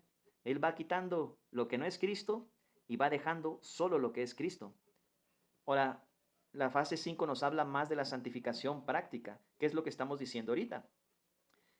Aquí ya terminamos con la introducción de progresando hacia la madurez espiritual. No vamos a ver mucho de lo demás porque ya nos llevamos un buen tiempo, hermanos. Solamente sí vamos a ver la lección 1, solamente la primera hojita. Si tienen sus discipulados allá a la mano, pueden buscarlos en donde dice lección 1, introduciendo la Biblia. Solo Dios. Dios creó seres espirituales. Lucifer se rebeló. Y vamos a Josué 1:8 y Salmo 1, versículo 1 al 3. Alguien que haga favor de buscar Salmo capítulo 1, versículo 1 al 3 y permítame compartir Josué 1, versículo 8. Disculpa, hermano, como haría yo para obtener la guía esta que se estaba nombrando, por favor? Perdón, amada hermana, no le El entendí. ¿Cómo hago para obtener el discipulado, la guía de discipulado que usted está nombrando allí, que yo no la tengo? Ah, ok, qué bueno, hermana. Ahorita voy a poner el enlace del grupo bíblico y ahí lo vamos a volver a mandar. No se preocupe, amada hermana. Ahorita lo pongo aquí en la bandeja de mensajes para que se los pueda enviar por WhatsApp. ¿Está bien? Amén, amén. Qué bien. Adelante, hermano. Amén, hermano. Aquí tengo el Salmo 1, del 1 al 3. Por favor, hermano, si lo puedes compartir. Amén. Bienaventurado el varón que no anduvo en consejo de malos, ni estuvo en caminos de pecadores, ni en sillas de escarnecedores se ha sentado, sino que en la ley de Jehová está su delicia, y en su ley medita de día y de noche. Será como árbol plantado junto a corrientes de agua, que da fruto a su tiempo, y su hoja no cae, y todo lo que hace prosperará. Amén. Amén. Gracias, hermano. Precioso salmo, ¿verdad? Me encanta ese salmo. Y Josué 1:8, nunca se apartará de tu boca este libro de la ley, sino que de día y de noche meditarás en él, para que guardes y hagas conforme a todo lo que está escrito en él, porque entonces harás prosperar tu camino y todo te saldrá bien. Preciosos versículos, amados hermanos. Tenemos la Biblia, la palabra de Dios, la información de primera mano. No tenemos que recurrir a nadie más. Ahora Dios es nuestro Padre, nos ha adoptado como hijos por medio de la fe de Cristo, no por nuestras obras, por gracia. Entonces, ¿quién va a podernos dar un mejor consejo que nuestro Padre eterno? Nadie, ¿verdad? Él es el único que nos va a poder dar un consejo infalible, inigualable, incomparable. Y todo está aquí. Nada más que nosotros debemos aprender a confiar y a depender más en Él.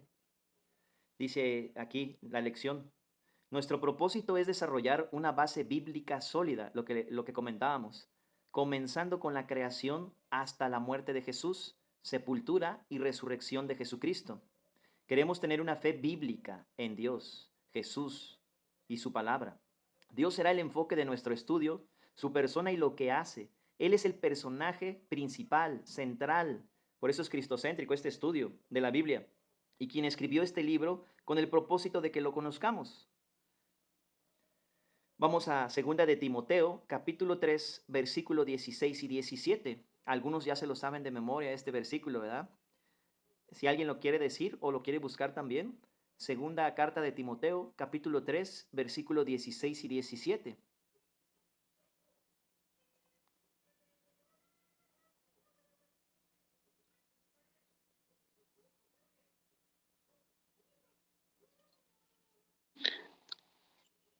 ¿Lo leo, hermano? Porfa, hermano Miguel, sí. Toda la escritura es inspirada por Dios y útil para enseñar, para redarguir, para corregir, para instruir en justicia, a fin de que el hombre de Dios sea perfecto, enteramente preparado para toda buena obra. Amén. Gracias, hermano Miguel. De forma rápida, hermanos y hermanas, para no alargarnos demasiado. Toda la escritura, no una parte, toda la escritura es inspirada por Dios y útil para cuatro propósitos. Útil para enseñar, útil para redarguir, útil para corregir y útil para instruir en justicia. Podríamos induir en cada uno de estos cuatro propósitos. No lo haremos por esta ocasión, pero vean, tenemos todo. De hecho, Colosenses 2, versículo 2 y 3 nos dice que todos los tesoros escondidos de la sabiduría y del conocimiento están escondidos en el misterio del Padre y Cristo. Están escondidos en Jesucristo. Eso es muy interesante. En la medida que uno va conociendo más a Jesús, de forma inductiva, el Espíritu Santo te va a mostrar que Jesús es Dios. Obviamente un hijo de Dios verdadero lo sabe, no tiene la menor duda, pero cuando el Espíritu Santo te lo muestra de forma inductiva con la Biblia, es algo muy diferente.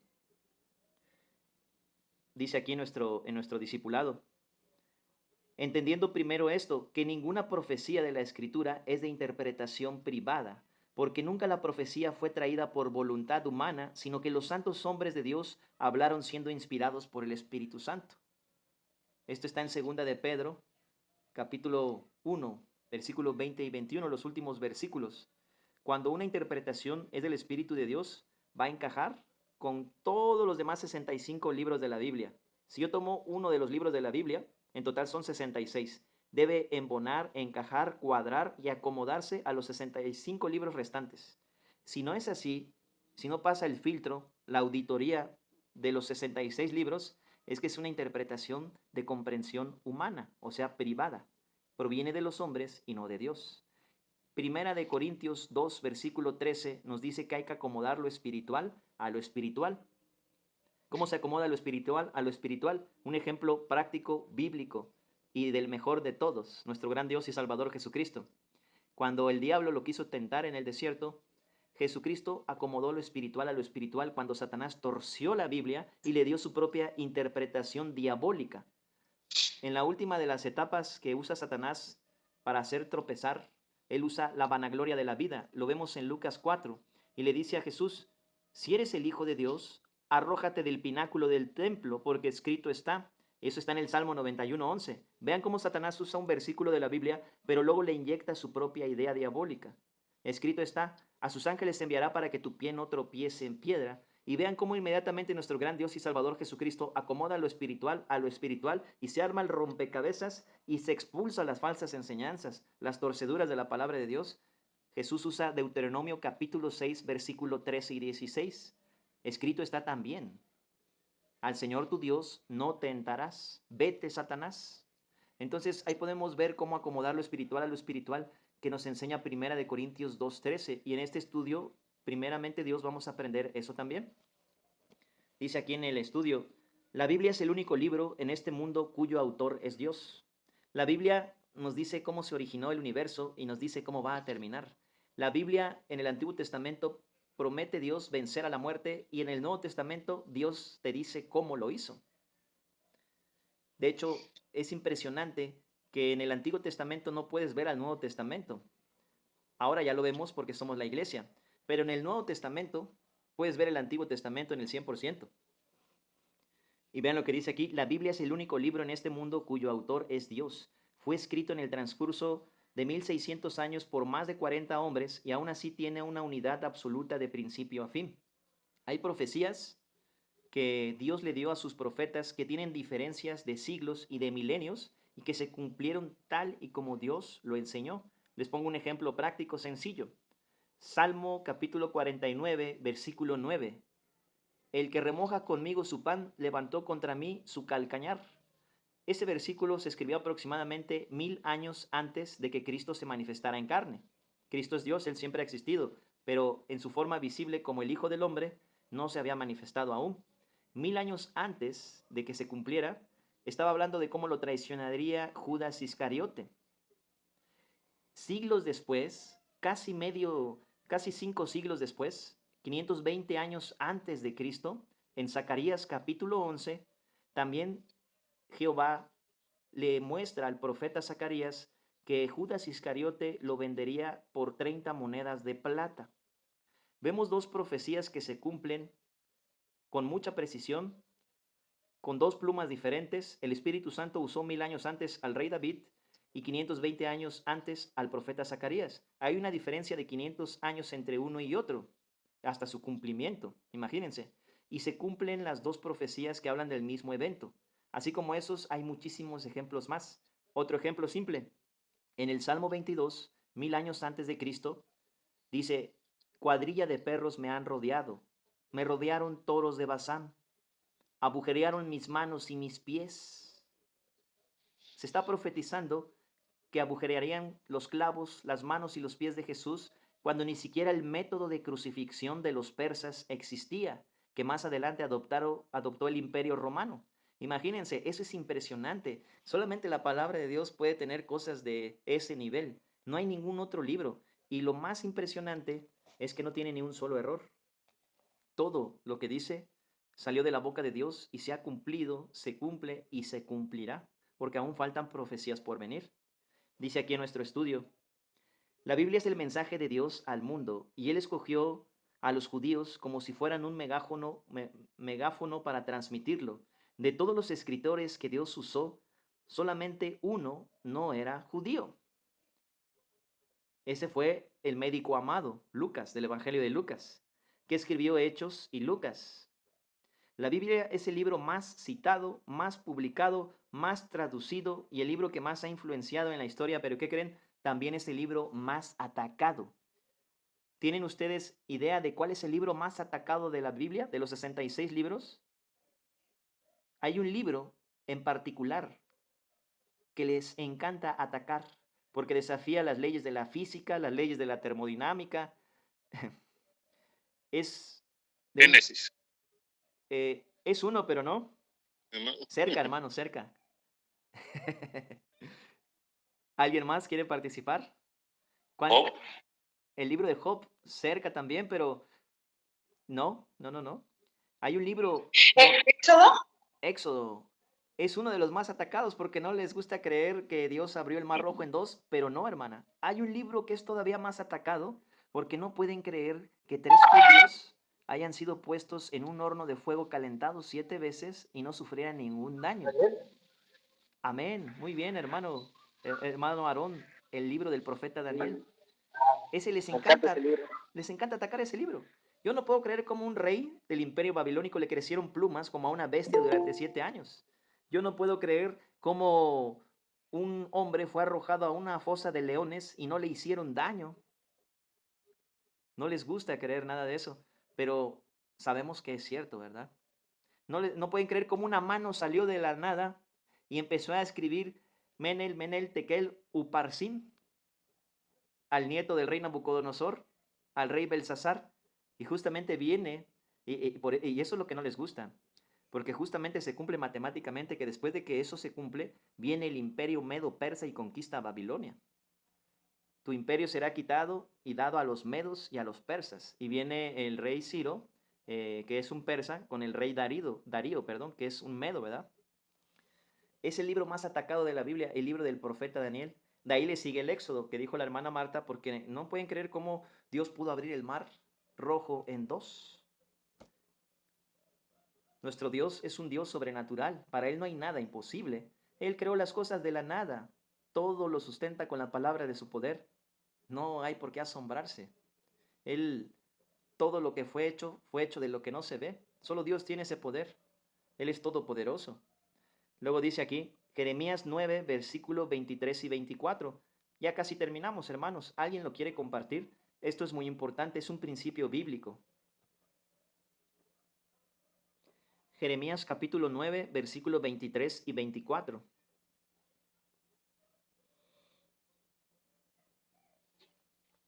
Así dijo Jehová, no se alabe el sabio en su sabiduría, ni en su valentía se alabe el valiente, ni el rico se alabe en sus riquezas. Mas alábese en esto el que se hubiere de alabar, en entenderme y conocerme, que yo soy Jehová, que hago misericordia, juicio y justicia en la tierra, porque estas cosas quiero, dice Jehová. Amén. Amén. Ahí está. La Biblia no se puede entender por medio de sabiduría humana. Dios enloqueció la sabiduría de este siglo. Primera de Corintios 1 nos habla todo el capítulo de eso y el capítulo 2. Y le complació salvar a los hombres por la locura de la predicación. Primera de Corintios 1:18 dice, porque la palabra de la cruz es locura a los que se pierden, pero a los que se salvan, esto es a nosotros, es poder de Dios. Y esa palabra poder es dinamos, dinamita, la misma que se usa en Romanos 1:16, porque no me avergüenzo del evangelio porque es poder de Dios, dinamita de Dios, imagínense, no de los hombres, de Dios, para salvación a todo aquel que cree. Dice aquí en nuestro estudio, ya para terminar, cuán bien conocemos a Dios, cuán grande es Él, cuán importante es Él. ¿Tuvo Dios comienzo? ¿Tiene Dios fin? ¿De dónde salió Él? Todas estas cosas, este estudio inductivo de la creación a Cristo, el Espíritu Santo, primeramente Dios, si el Señor no viene antes y nos presta la vida, vamos a poder conocer inductivamente las respuestas a través de la Biblia, la palabra de Dios. Hasta aquí hemos terminado la lección de hoy. El martes continuamos con la que sigue y el jueves seguimos con la escatología bíblica, amados hermanos. No sé si alguien quiere hacer algún comentario o alguna pregunta.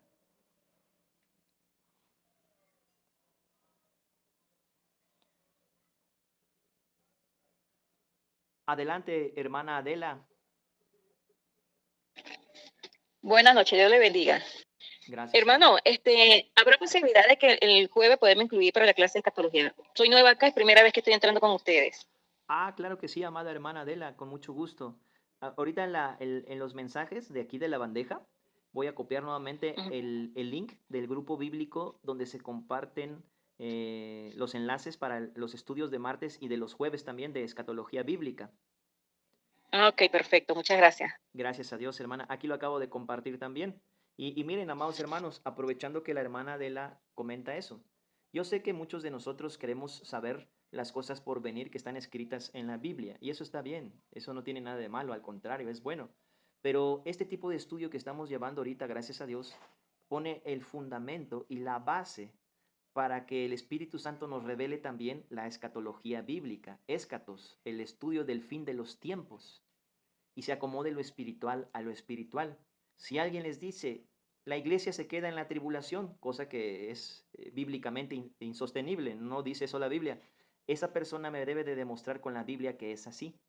Si alguien me dice, en el arrebatamiento solamente los creyentes maduros se van a ir y los creyentes inmaduros se van a quedar, esa persona me debe de demostrar en la Biblia eso que me está diciendo, acomodando lo espiritual a lo espiritual. Si una persona les dice, en el tribunal de Cristo, Dios se va a acordar de tus pecados y te los va a sacar a relucir allá en el tercer cielo. Esa persona me lo debe de demostrar bíblicamente, sustentando bíblicamente, no desde su propio punto de vista o en base a su propia opinión o inyectando su propia idea, sino con la Biblia. De lo contrario, es interpretación humana. Y esta base bíblica que estamos estudiando los martes va a contribuir fuertemente a la escatología bíblica también. Hermano, vi una manita levantada también. Amén, hermano, amén. El hermano Ramán. Hermano Ramán, perdón. Adelante, hermano. No se preocupe, mi hermano. Mi hermano, yo le tengo una pregunta. Usted sabe que, bueno, está en 1 Timoteo, creo que las personas dicen que Dios se manifiesta en carne y muchas veces creen que Jesús es una manifestación. ¿Qué quiere decir esa manifestación? ¿Qué significa manifestarse?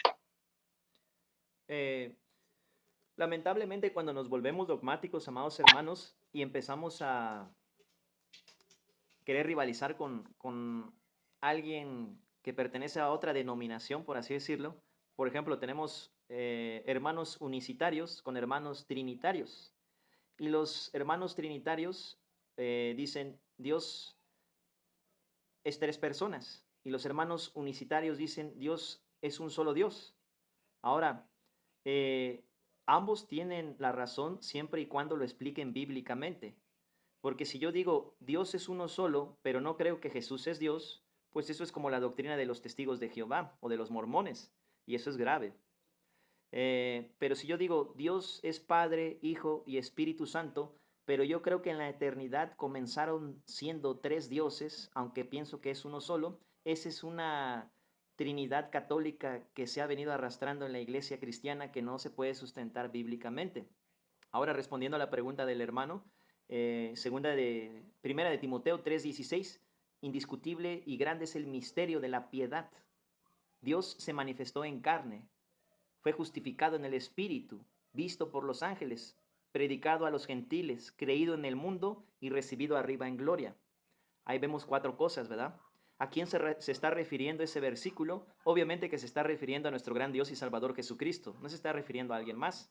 Ahora, en Juan 7:49, si no mal recuerdo, Juan 7:49, Juan 8:42, Juan 16, versículo 28 y 30, aparece una palabra en griego que se pronuncia exergomai, cuando Jesús dice, yo salí del Padre, y en Juan 8:42 dice, no salí de mí mismo, sino que salí del Padre. Entonces, todo depende de cómo te expliquen eso. Vamos a ver si acomodan lo espiritual a lo espiritual. Porque si alguien te enseña que el Padre y el Hijo y el Espíritu Santo no son el mismo Dios al decirte un triangulito muy famoso que los teólogos hacen, que la verdad no es bíblico. Y lo digo con mucha tristeza porque son hermanos de sana doctrina que muestran ese triangulito y te dicen, el Padre no es el Hijo no es el Espíritu. Eso no se puede sostener bíblicamente porque hay versículos que dicen exactamente lo contrario. Lo que esos teólogos tratan de explicar con su propio pensamiento, sin sujetarse a las Escrituras, es que Dios se manifestó en carne en tres roles diferentes. Se manifestó en tres personas o tres formas. Cuando digo tres personas, tengo cuidado porque los hermanos que son unicitarios se molestan. Y cuando digo tres formas, tengo más cuidado porque los hermanos que son trinitarios se me vienen encima y me dicen que soy unicitario. Y yo no soy ni trinitario, ni unicitario, ni nada que termine con tario. Soy cristiano. Esa es la única palabra que aparece en la Biblia. En Hechos capítulo 11, los primeros creyentes que estaban en Antioquía fueron llamados cristianos. Ya cuando empezamos a hacer sectarismo, empezamos a crear división y nos salimos de las 7 doctrinas esenciales que aparecen en Efesios 4, versículo 4 al 7. Ahora, ¿qué significa de que Dios se manifestó en carne? Juan 14, 9, Juan 12, 44 y 45, amado hermano Ramán. Felipe se acerca a Jesús y le dice, muéstranos al Padre y con eso nos basta. Y Jesús le dice a Felipe, Felipe, hace tanto tiempo que estoy con vosotros, ¿cómo pues dices tú, muéstranos al Padre? El que me ha visto a mí, ha visto al Padre. Juan 10, versículo 29 y 30, el Padre y yo uno somos. Ahora, ¿qué versículos utilizan las personas que les gusta denigrar a Jesús? Si Jesús es Dios, ¿por qué le oraba al Padre? Si Jesús es Dios, ¿por qué le dijo en la cruz, Elí, Elí, lama sabactani? Si Jesús es Dios, ¿por qué en Marcos 14, 32, en el huerto de Getsemaní, en el torrente de Cedrón, le dijo, Padre, si es posible, haz que pase de mí esta copa, pero no se haga mi voluntad, sino la tuya? Ahí ellos quieren entender humanamente, quieren racionalizar la palabra de Dios y no podemos entender la palabra de Dios con nuestro propio pensamiento. Por eso terminan denigrando a Jesús, porque no pueden entender cómo Jesús es Dios, pero al mismo tiempo le oraba al Padre. Jesús, en su operatividad como el Hijo del Hombre, que se consagró en las aguas bautismales con Juan el Bautista en Mateo 3, versículo 15 al 17, él, en su operación como el Hijo del Hombre, nuestro sumo sacerdote, tenía que cumplir toda justicia a nuestro favor. Por eso Mateo 3:15 dice a Juan el Bautista, deja así porque es necesario que cumplamos toda justicia. El bautismo de Juan el Bautista era para arrepentimiento de pecados. Jesús nunca pecó. ¿Por qué se bautizó con ese tipo de bautismo? Si ustedes ven en Éxodo 29, versículo 4 en adelante, así se consagraban para el sumo sacerdocio los hijos de Aarón, para el oficio de sumo sacerdote. Juan el Bautista era un levita auténtico, descendiente del orden arónico. Elizabeth y Zacarías, sus padres, eran levitas. Y Jesús se consagró en las aguas bautismales con un levita, pero para un sacerdocio inmutable, según el juramento y la promesa, dos cosas inmutables, dice la carta a los Hebreos, no del orden arónico, sino del orden de Melquisedec, rey de justicia, príncipe de paz. Entonces este sumo sacerdote toma forma humana siendo Dios mismo, porque él tenía que cargar en un cuerpo humano todos los pecados que entraron por un cuerpo humano en el huerto del Edén, Adán. Por eso dice 1 Corintios 5, 21 y 45, que la muerte entró por Adán, por un hombre, pero por otro, por Jesucristo, el postrer Adán, la resurrección de los muertos. Porque el primer Adán es alma viviente, pero el postrer Adán es espíritu vivificante. 1 Corintios 15, 45. En ese sentido, amados hermanos, les tengo que decir todo este arsenal de versículos, porque si nosotros tratamos de entender con nuestra mente finita cómo es que en el bautismo de Jesús habla el Padre en el cielo, el Hijo es bautizado en el agua y el Espíritu desciende corporalmente como paloma, no lo vamos a poder entender. Pero si tomamos este arsenal de versículos y armamos el rompecabezas, queda muy claro todo en realidad. Porque cuando Jesús dice, yo salí del Padre, no salí de mí mismo, sino salí del Padre, ahí nos muestra que Jesús salió de la persona del Padre. No salió de otra galaxia, ni de otra constelación, ni de otro universo, ni del multiverso. Salió de la persona del Padre. Y si salió de la persona del Padre, entonces, ¿qué diferencia hay entre Él y el Padre? Nosotros estamos conformados por tres partes, de acuerdo a lo que dice Primera de Tesalonicenses 5, 23 y 24. Y el mismo Dios de paz os santifique por completo y todo vuestro ser, sea espíritu, alma y cuerpo, sea guardado irreprensible hasta la venida de nuestro Señor y Salvador Jesucristo. El hermano Ramán tiene un espíritu, un alma adentro de un cuerpo, pero el hermano Ramán y un servidor, al igual que ustedes, fuimos creados por Dios.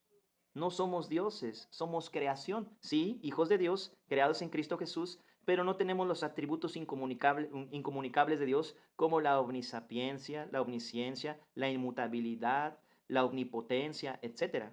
No compartimos los atributos de Dios porque solo existe un Dios verdadero. Pero Dios, el único Dios verdadero, Él sí puede hacer que una parte de su ser salga de sí mismo y se introduzca al mundo que Él mismo creó y se haga carne. Por eso Jesús dice, yo salí del Padre, exergomai en el griego. Juan 16, versículos 27, 28 y 30. Jesús lo dice 3 veces, yo salí del Padre. Entonces, la Trinidad católica torcida, que no es la Trinidad bíblica, sino la Trinidad católica torcida te enseña que Jesús era un segundo Dios allá en la eternidad y el Espíritu Santo un tercer Dios y la Virgen de Guadalupe pues corredentora. Y eso no es bíblico, amados hermanos. Es un solo Dios manifestado en 3 personas o 3 formas, pero estas 3 personas conforman la misma identidad al único Dios verdadero. Podemos ver al Padre creando cosas. Oh Jehová, tú envías tu soplo y son creados. Podemos ver al Hijo creando cosas. Juan 1:10, en el mundo estaba, el mundo por Jesús fue hecho, pero el mundo no le conoció.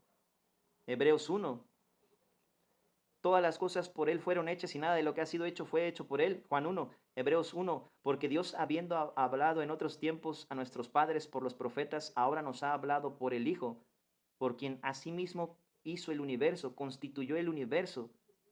Él lo hizo con el poder de su palabra. Jesús es el resplandor de su gloria, la imagen de su sustancia. Jesucristo al salir del Padre tiene la misma esencia del Padre. Es la parte visible del Padre en un cuerpo humano. Jesucristo, el Hijo de Dios. Entonces el Espíritu Santo también crea cosas. El Espíritu Santo es Dios. Salmo 103, versículo 30. Ese versículo no le gusta a los testigos de Jehová. Tú envías tu Espíritu y son creados. Ahí vemos al Espíritu Santo crear cosas. Ahora, en el ministerio terrenal, Jesucristo se puso límites a sí mismo como para ser afligido y perfeccionado en las aflicciones como nuestro sumo sacerdote, tal como lo dice Hebreos 2, 9 y 10. Hebreos capítulo 2, versículo 9 y 10. Pero en su ministerio terrenal, Jesús, nuestro gran Dios y Salvador, demostró tener poder sobre la creación. Reprendió al viento y al mar y le obedecieron. Y el libro del profeta Nahum se habla de Jehová en ese sentido. Así que Jesús, al hacer semejantes acciones, se identifica con el Jehová del Antiguo Testamento. Jesucristo demostró tener poder sobre la muerte, resucitó 3 muertos y al final él mismo resucitó. Nadie me quita mi vida, sino que yo mismo la pongo. Tengo poder para darla y tengo poder para volverla a tomar. Juan 10.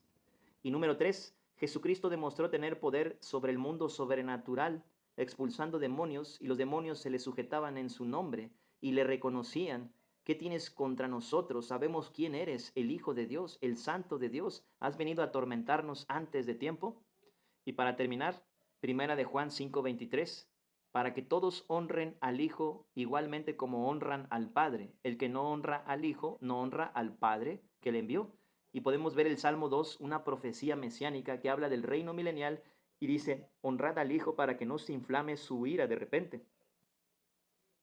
Entonces, cuando dice Dios se manifestó en carne, se refiere literalmente a Jesucristo, no a alguien más. No sé si eso ayuda, amado hermano Ramán. Amén, hermano, amén. Bueno, y de verdad que nos dio buena enseñanza, pero pues después seguimos hablando. Que Dios le bendiga. Gracias, hermano. Ahora, Amén. en el bautismo de Jesús, vemos simultáneamente a las 3 personas, pero no significa que sean 3 dioses. Vemos al Hijo abajo, siendo bautizado, al Padre en el cielo hablando y al Espíritu Santo descendiendo corporalmente como una paloma. En 1 Corintios 15, versículo 26 al 30, viene el mecanismo de acción del Dios Trino, pero del Dios Trino bíblico, no la Trinidad católica, el Dios Trino bíblico. Dice que el Padre se exceptúa a sí mismo y le sujeta todas las cosas debajo de los pies al Hijo. Ya vimos cómo sucedió esto. El Hijo salió del Padre. Si sale del Padre, es la misma esencia y la sustancia del Padre. Dios con nosotros, Emmanuel con nosotros. El cielo nos visitó en la tierra. Dios encarnado. Dice que después de que le estén sujetas todas las cosas debajo de sus pies, Él mismo se sujetará al que le sujetó a Él todas las cosas. Y así es el mecanismo de acción del Dios Trino. El Padre amó y planeó. El Hijo salió del Padre, amó y se hizo carne, murió en la cruz y resucitó. Y el Espíritu Santo, después de que el Hijo ascienda al cielo, viene a los creyentes y nos regenera, y nos guía en la vida cristiana y nos forma la imagen de Cristo. Y en la gracia venidera nos da el cuerpo glorificado en el arrebatamiento. Hermano Mikey, adelante, hermano. Hermano, ¿cómo está? Buenas noches, la bendición para usted. Quería hacerle una preguntita fuera del tema de todo lo que estaba hablando. Le cuento que en mi iglesia me han sembrado una duda. Me dijeron que tengo un don del Espíritu Santo, pero más allá de hablarle del don, quería saber si algún momento va a haber alguna clase sobre los dones espirituales, porque me confundí. Me dijeron que tengo el don de discernimiento de espíritus, pero yo la verdad no lo entiendo muy bien, y quería saber cómo uno puede saber, ¿no? ¿Qué don tiene? Si esto viene de Dios, porque en la palabra también dice, ¿no? Probar los espíritus, y a veces uno piensa que es más la carne que hasta incluso un don puede ser, ¿no? Entonces quería preguntar, hermano, si cómo podemos diferenciar esto de los dones, o si podemos dar una clase, si para que también nos explique. Bueno, eso quería preguntarle, hermano. Claro que sí, amado hermano. De hecho, este estudio que estamos llevando ahorita, hermano Mikey, más adelante nos va a introducir de una forma superficial a los dones. Y si quieres ahí, primeramente Dios, profundizamos un poco en ello. Amén, hermano. En Amén, hermano. El los do- momento de Dios es perfecto. ¿Sí? Ahora, el don de discernimiento de espíritus. En Primera de Corintios 12 aparecen los dones y en Romanos capítulo 12 también. Y en Efesios 4 aparecen 5 ministerios, ¿verdad? A unos constituyó apóstoles, a otros profetas, a otros evangelistas y a otros pastores y maestros. Pero en Romanos 12 y en Primera de Corintios 12, en una parte aparecen 9 dones y en otra parte 7 dones. Y dice que hay diversas operaciones y diversos ministerios, operaciones, pero que todas las da el mismo espíritu. El don de discernimiento de espíritu bíblico, hermano, es por ejemplo que tú estás en la iglesia y de repente entra un predicador nuevo a enseñar y el Espíritu Santo pone en ti una inquietud de que no estás de acuerdo con esa enseñanza porque hay algo que no es bíblico en la enseñanza de ese hermano. Por ejemplo, una vez que estaba compartiendo esto mismo que estamos compartiendo ahorita, un hermano que es muy conocido, que tiene unos programas de radio, se molestó y no, es que el Hijo es en la eternidad otra persona diferente al Padre. Bueno, sí, tiene un rol diferente al Padre, en eso tienes razón, pero Él y el Padre uno son, no los puedes separar. Si tú los separas, estás mutilando a Dios y Dios no puede ser mutilado. Y entonces prácticamente terminó denigrando a Cristo, a la deidad de Cristo, y así se ha visto, por ejemplo, muchos hermanos que inclusive lastimosamente no son trigo, hermano. O sea, terminan negando a Cristo como Dios, y alguien que niega a Cristo como Dios, lastimosamente, ¿cómo va a perdonar sus pecados Jesús si no cree que Jesús es Dios? Solo Dios puede perdonar pecados. Entonces, el hermano que tiene o la hermana que tiene este don de discernimientos de espíritus detecta las falsas enseñanzas, aunque eso también lo hace el hermano o hermana que tiene el don de profecía, que no son sueños y revelaciones nuevos, eso no tiene nada que ver, sino que se sujeta a lo que dice la palabra de Dios. Y si tú, por ejemplo, estás con un hermano o una hermana, el que tiene el don de discernimiento de espíritus puede sentir la tristeza de ese hermano o hermana, o la confusión o el enojo. Puedes sentir que algo malo está atravesando ese hermano en su vida y eso te va a hacer acercarte a él y tal vez orar con él o charlar con él. Tú no vas a saber qué es. No es que Dios te va a dar un sueño o algo de esas cosas que andan por ahí, sino que tú vas a sentir que algo anda mal con ese hermano o hermana. Y entonces tú te vas a acercar en el amor de Cristo y vas a hablar con esa persona. Y entonces ahí el Espíritu Santo te puede utilizar. Puede ser usado tanto en la enseñanza como en la coinonía en la iglesia, en el amor de Cristo entre hermanos. No sé si me explico, hermano, o si eso ayuda un poco. Sí, hermano, me ha llenado muchas dudas, pero espero y el tiempo de Dios para que nos explique entre todos los demás dones, así también aprendemos todos. Ahora, ¿qué no Amén, es? hermano. ¿Qué- Adiós. Gracias a Dios, hermano. ¿Qué no es el don del discernimiento de espíritus? Porque ya los he oído lo que dicen algunos. Y eso no es bíblico, hermanos. El don de discernimiento de espíritus no es, hermanos, tengo un discernimiento. Aquí está el espíritu de la gripe. Por aquí anda entre nosotros. Eso no es el don de discernimiento de espíritus. O aquí está el espíritu de la amargura. Aquí está el espíritu del cáncer. Aquí está el espíritu de los vasos rotos. Aquí está el espíritu de la tos. Ese no es el don de discernimiento de espíritus. Eso, hermano, tristemente, ya los hermanos se empiezan a creer ellos mismos sus falsas doctrinas. Ya lo dan por hecho porque alguien más se los enseñó, pero tú en la Biblia no vas a encontrar nada de que el espíritu de esto y que el espíritu del otro. No, espíritus inmundos, espíritus inicuos, espíritus mudos, son lo único que aparece en la Biblia. Todas esas cosas, que el espíritu de la pobreza, es que tú eres pobre porque en ti veo un espíritu de la pobreza, eso no es el don de discernimiento de espíritus, hermano. Eso es una falsa enseñanza. De hecho, vas a notar algo peculiar, que todos esos que tienen esas enseñanzas piensan que un creyente, que un hijo de Dios puede ser poseído por un espíritu maligno. Y eso no es bíblico. Un hijo de Dios no puede ser poseído por un demonio, hermano. Dios nos guarda del maligno. Primera de Juan 4:4. Mayor es el que está en nosotros que el que está en el mundo. Y el mismo apóstol Juan dice que el maligno no nos puede tocar. Él ruge como león, buscando a quien devorar, pero no puede tocarnos directamente, hermano Mikey. Él tiene que usar factores externos para tratar de hacernos tropezar y entonces ir y acusarnos. Por eso el libro de Apocalipsis dice que Él es el acusador que acusa a nuestros hermanos de día y de noche. Eso también es importante a considerar, porque hoy en día, cuando alguien no entiende un pasaje o un don, le inventa. Y muchos absorben esas malas enseñanzas y lo dan por bueno. Y no se pueden acomodar bíblicamente porque no existe tal cosa. Creo que alguien más levantó su mano. Hermana Cristina. Sí, Dios se le bendiga, Dios se le guarde, que la paz de Cristo esté con cada uno de mis hermanos esta noche. Gracias, hermana. Sí, para el hermano que estaba hablando del don del discernimiento, mire, yo pienso que yo tengo ese don, o sea, me lo han dicho, lo siento, y es que, mire, mi hijo ha estado con un amigo que parecen unos ángeles. Usted lo ve y nada más le faltan las dos alas para parecer un ángel, pero yo puedo discernir en esa persona que esa persona no es en realidad lo que aparenta. Yo puedo identificar lo que hay detrás de esa persona. O sea, como que mi espíritu puede identificar el espíritu de la persona. También yo he ido a lugares, colmados, a lugares, llegan personas y se me acercan y yo puedo identificar lo que esa persona realmente es, aunque aparenta lo contrario. Yo diría que es el discernimiento de espíritu. Usted puede identificar las cosas ocultas de la persona. ¿Me pueden entender?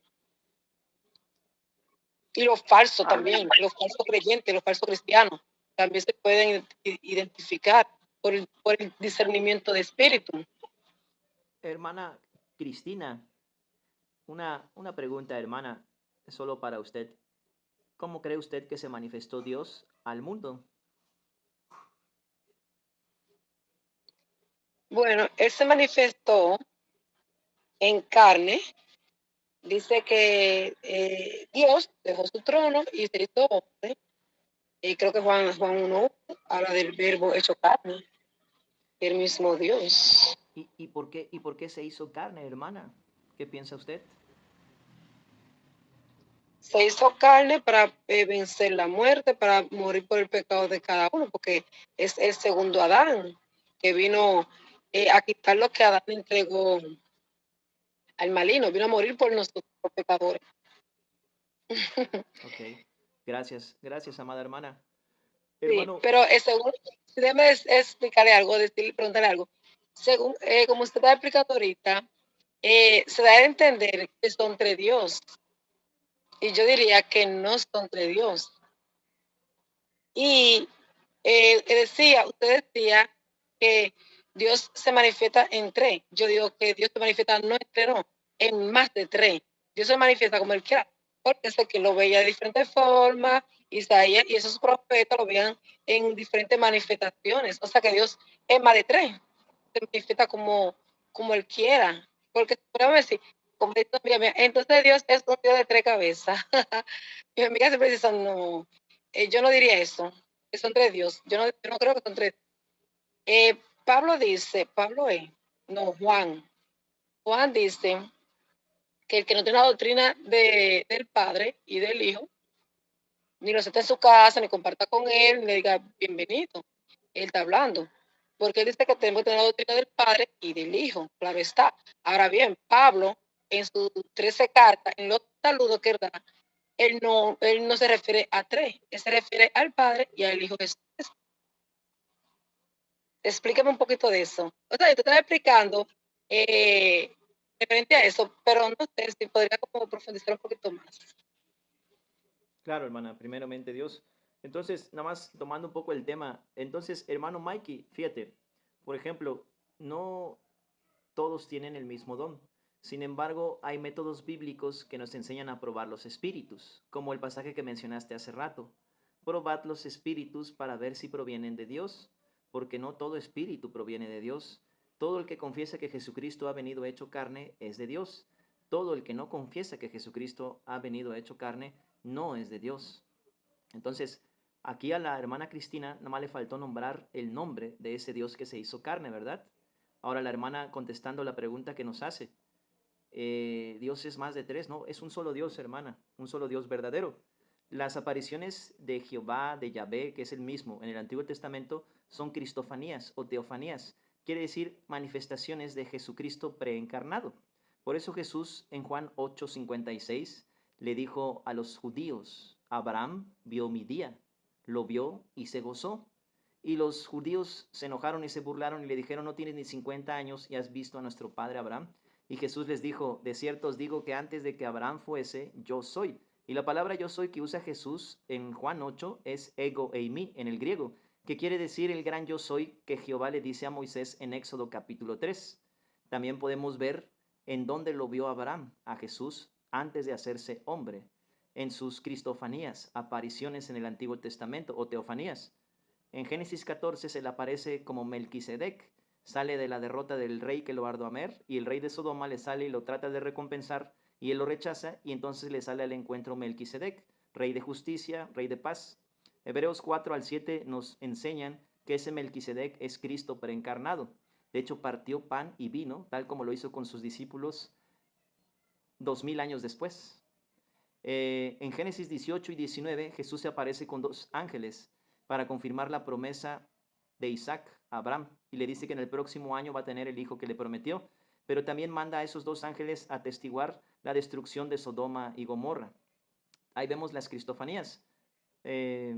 A Josué, sí, se le apareció con una espada desenvainada antes de derribar los muros de Jericó y él le pregunta, ¿eres amigo o enemigo? Y él le dice, ninguno de los dos. Soy el príncipe de los ejércitos celestiales. A Gedeón se le aparece el ángel de Jehová, que es Jesús. La palabra ángel en el hebreo es malek.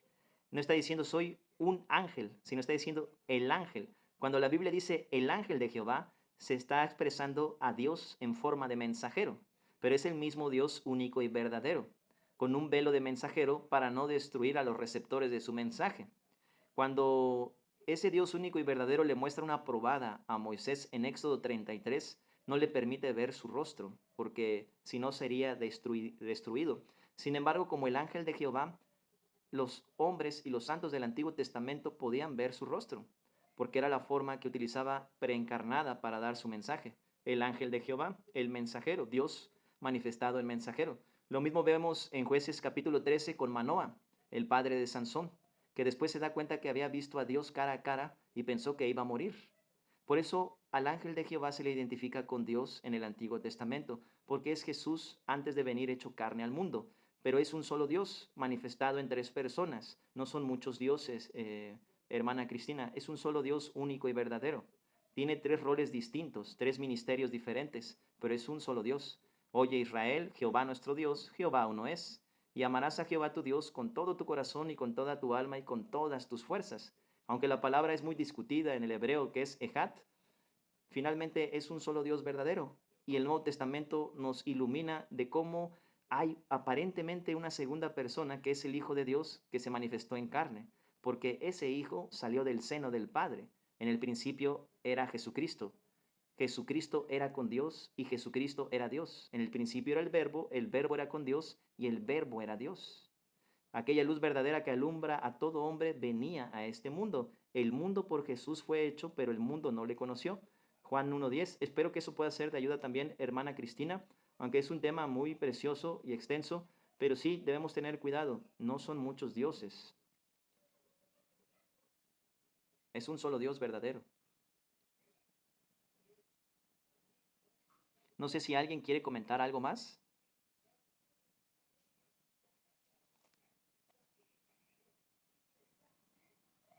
Pues en ese caso, amados hermanos y hermanas, pues damos por concluida la lección del día de hoy y primeramente Dios nos volvemos a unir el próximo martes y este jueves tenemos el estudio de escatología bíblica, no se vayan a olvidar. Ahí está en la bandeja de mensajes el link para que puedan recibir la invitación al estudio bíblico. Amén, amén. Y acuérdense, hermanos, no es un Dios de 3 cabezas, es un solo Dios. Es un solo Dios, mi hermano. Y Dios le dijo a Israel, tu Dios uno es. Lo mismo que usted explicó, que lo vio Manoah, que lo vio Abraham, que lo vieron yo. Eso mismo era que estaba diciendo, que en el Antiguo Testamento Él se manifestaba de diferentes formas y era el mismo Dios. Lo mismo que estaba explicando, no es que muchos dioses, no hay muchos dioses. Claro está, el ángel de Jehová, la teofanía de Dios, la manifestación de Jesucristo, que es, claro está, es el mismo. Pero un solo Dios y en manifestaciones, en diferentes manifestaciones. Lo mismo que usted explicó. Esto es lo que yo decía. Sí, gracias, hermana Cris. Y importante, ¿por qué se hizo hombre? El Dios de Abraham, el Dios de Isaac, el Dios de Jacob, ¿por qué se hizo hombre? Para cargar nuestros pecados en su humanidad, que entraron por el primer hombre, Adán. El segundo Adán, Jesucristo, el postre Adán, se adjudicó la deuda penal de nuestros pecados en su propia persona. Amén. El Hijo de Dios murió para que nosotros pudiéramos ser perdonados. El castigo de nuestra paz fue sobre Jesús y por su llaga nosotros hemos sido curados. Fue molido por nuestros pecados. Isaías 53. Pues hemos concluido, amados hermanos y hermanas. No sé si alguien quiera comentar algo más. Veo ahí 2 manitas levantadas. Adelante, hermanas.